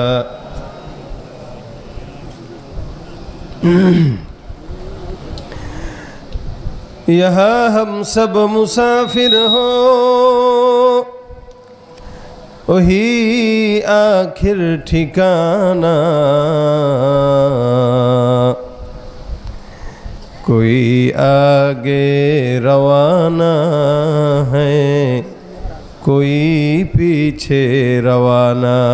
बलगल उला बिकमालिही, कशफत दुजा बिजमालिही, हसनत जमीउ खिसालिही, सल्लु अलैहि व आलिहि। जबान खुले मोहब्बते सकले जिकिर करी ला इलाहा इल्लाल्लाह, ला इलाहा इल्लाल्लाह, ला इलाहा इल्लाल्लाह, ला इलाहा इल्लाल्लाह, ला इलाहा इल्लाल्लाह, ला इलाहा इल्लाल्लाह, ला इलाहा इल्लाल्लाह, ला इलाहा इल्लाल्लाह, ला इलाहा इल्लाल्लाह, मुहम्मदुर रसूलुल्लाह सल्लल्लाहु अलैहि वसल्लम। আল মাহাদুল ইসলামী মুন্সি ওয়ালিদ আহাদ মণ্ডলগাতি মাদ্রাসা এতিমখানার উদ্যোগে আয়োজিত বার্ষিক ওয়াজ মাহফিলের আজকের সম্মানিত দিন প্রিয় ইসলাম প্রিয় ভাইরা, আল্লাহ পাক রব্বুল আলমিনের দরবারে লাখো কোটি শুকুর যে রব্বে করিম এশারের নামাজের পর আমাদের সকলকে আজকের এই জান্নাতের বাগানে আসার বসার তৌফিক দান করেছেন। কালিমাতুশ শুকর আদায় করি, সকলে বলি আলহামদুলিল্লাহ। আরও জোরে বলেন আলহামদুলিল্লাহ। আপনার কি বক্স চলে না ভাই? ভাই বক্স চলে? বক্স চলে? আমি তো পাই না। ওই আউটপুট দিয়ে তোমার এটার কাজ হবে না, ওইটার কাজ ওইটার, এটার কাজ এটা, ভালো হবে না। আপনি বলতেছেন আপনারা এটা ডিস্টার্ব দেখে বলতেছেন। এখন এটা ক্লোজ বেশি, এই কারণে হচ্ছে না। এটা দরকার ছিল এটা দূরে দেওয়া আর একটু। আপনি আউটপুটটা বাড়ান, ওই দুইটা আউটপুট বাড়ান। আমি তো শুধু হরেন পাচ্ছি, বক্স পাচ্ছি না। বক্স না পাইলে এই ভিতরের মানুষগুলোও তেমন আবার নয়েজ খাবে। আপনি সিস্টেম আনে নাই, মিক্সচারই আনে নাই। এই যে এদিকের ভাইরা কি আপনারা এখানে দাঁড়ায় আছেন কেন? কি দুঃখ আপনাদের? ছাত্ররা এখানে তো আরো সহযোগিতা করবেন। আপনারা বসেন ভিতরে, সবাই সামনে চলে আসেন মঞ্চের। আল্লাহ পাক যদি তৌফিক দান করে ইনশাআল্লাহ মুখতাসার সময় আপনাদের সামনে দু চারটা কথা হবে। এরপরে আমাদের আজকের এই মাহফিলের প্রধান অতিথি আল্লামা ইয়াহিয়া মাহমুদ সাহেব দামাত বরকাতুহুম হযরত আসবেন সময় মতো ইনশাআল্লাহ। আমরা শেষ পর্যন্ত এই মাহফিলে স্বতঃস্ফূর্ততার সাথে বসে দিনই কিছু কথা শুনব ইনশাআল্লাহ। আল্লাহ যদি তৌফিক দান করে সকলে বলেন আমিন। আপনারা কি আমার কথা বুঝেন তো? ইনশাআল্লাহ। আমি দূরের মানুষ, ঢাকার মানুষ, কিন্তু আমার জেলা পার্শ্ববর্তী জেলাতেই, এটা যশোর, আর আমার জেলা মাগুরা। ভাষা আপনাদের যা, আমারও তা। মুশকিল হলো আমি আমার নিজের এলাকার ভাষা, জেলার ভাষা একটু কম পারি। বাকি আদাতান ভাষার দিক থেকে, সব দিক থেকে আমি আর আপনি সমান। সুতরাং এখানে আমার এটা বলার কোনো দরকারই নেই যে আপনারা আমার কথা বুঝতেছেন কিনা। এখন এটা কখন বলবো? যখন দেখবো আমি কথা বলতেছি আপনারা চুপচাপ বসে আছেন। মনে রাখবেন, মাহফিলে আলোচনার জন্য আলোচক যখন কথা বলে শ্রোতাদের কিছু দায়িত্ব থাকে। শ্রোতাদের দায়িত্ব হলো আলোচক কথা বলবে, শ্রোতারা সামনে থেকে স্বতঃস্ফূর্ত জবাব দিবে। আমি আমার দায়িত্ব পালন করব, আপনারা কি আপনাদের দায়িত্ব পালন করবেন? আরও আওয়াজ দিয়া বলেন, আরও জোরে বলেন। এই যদি আওয়াজ হয়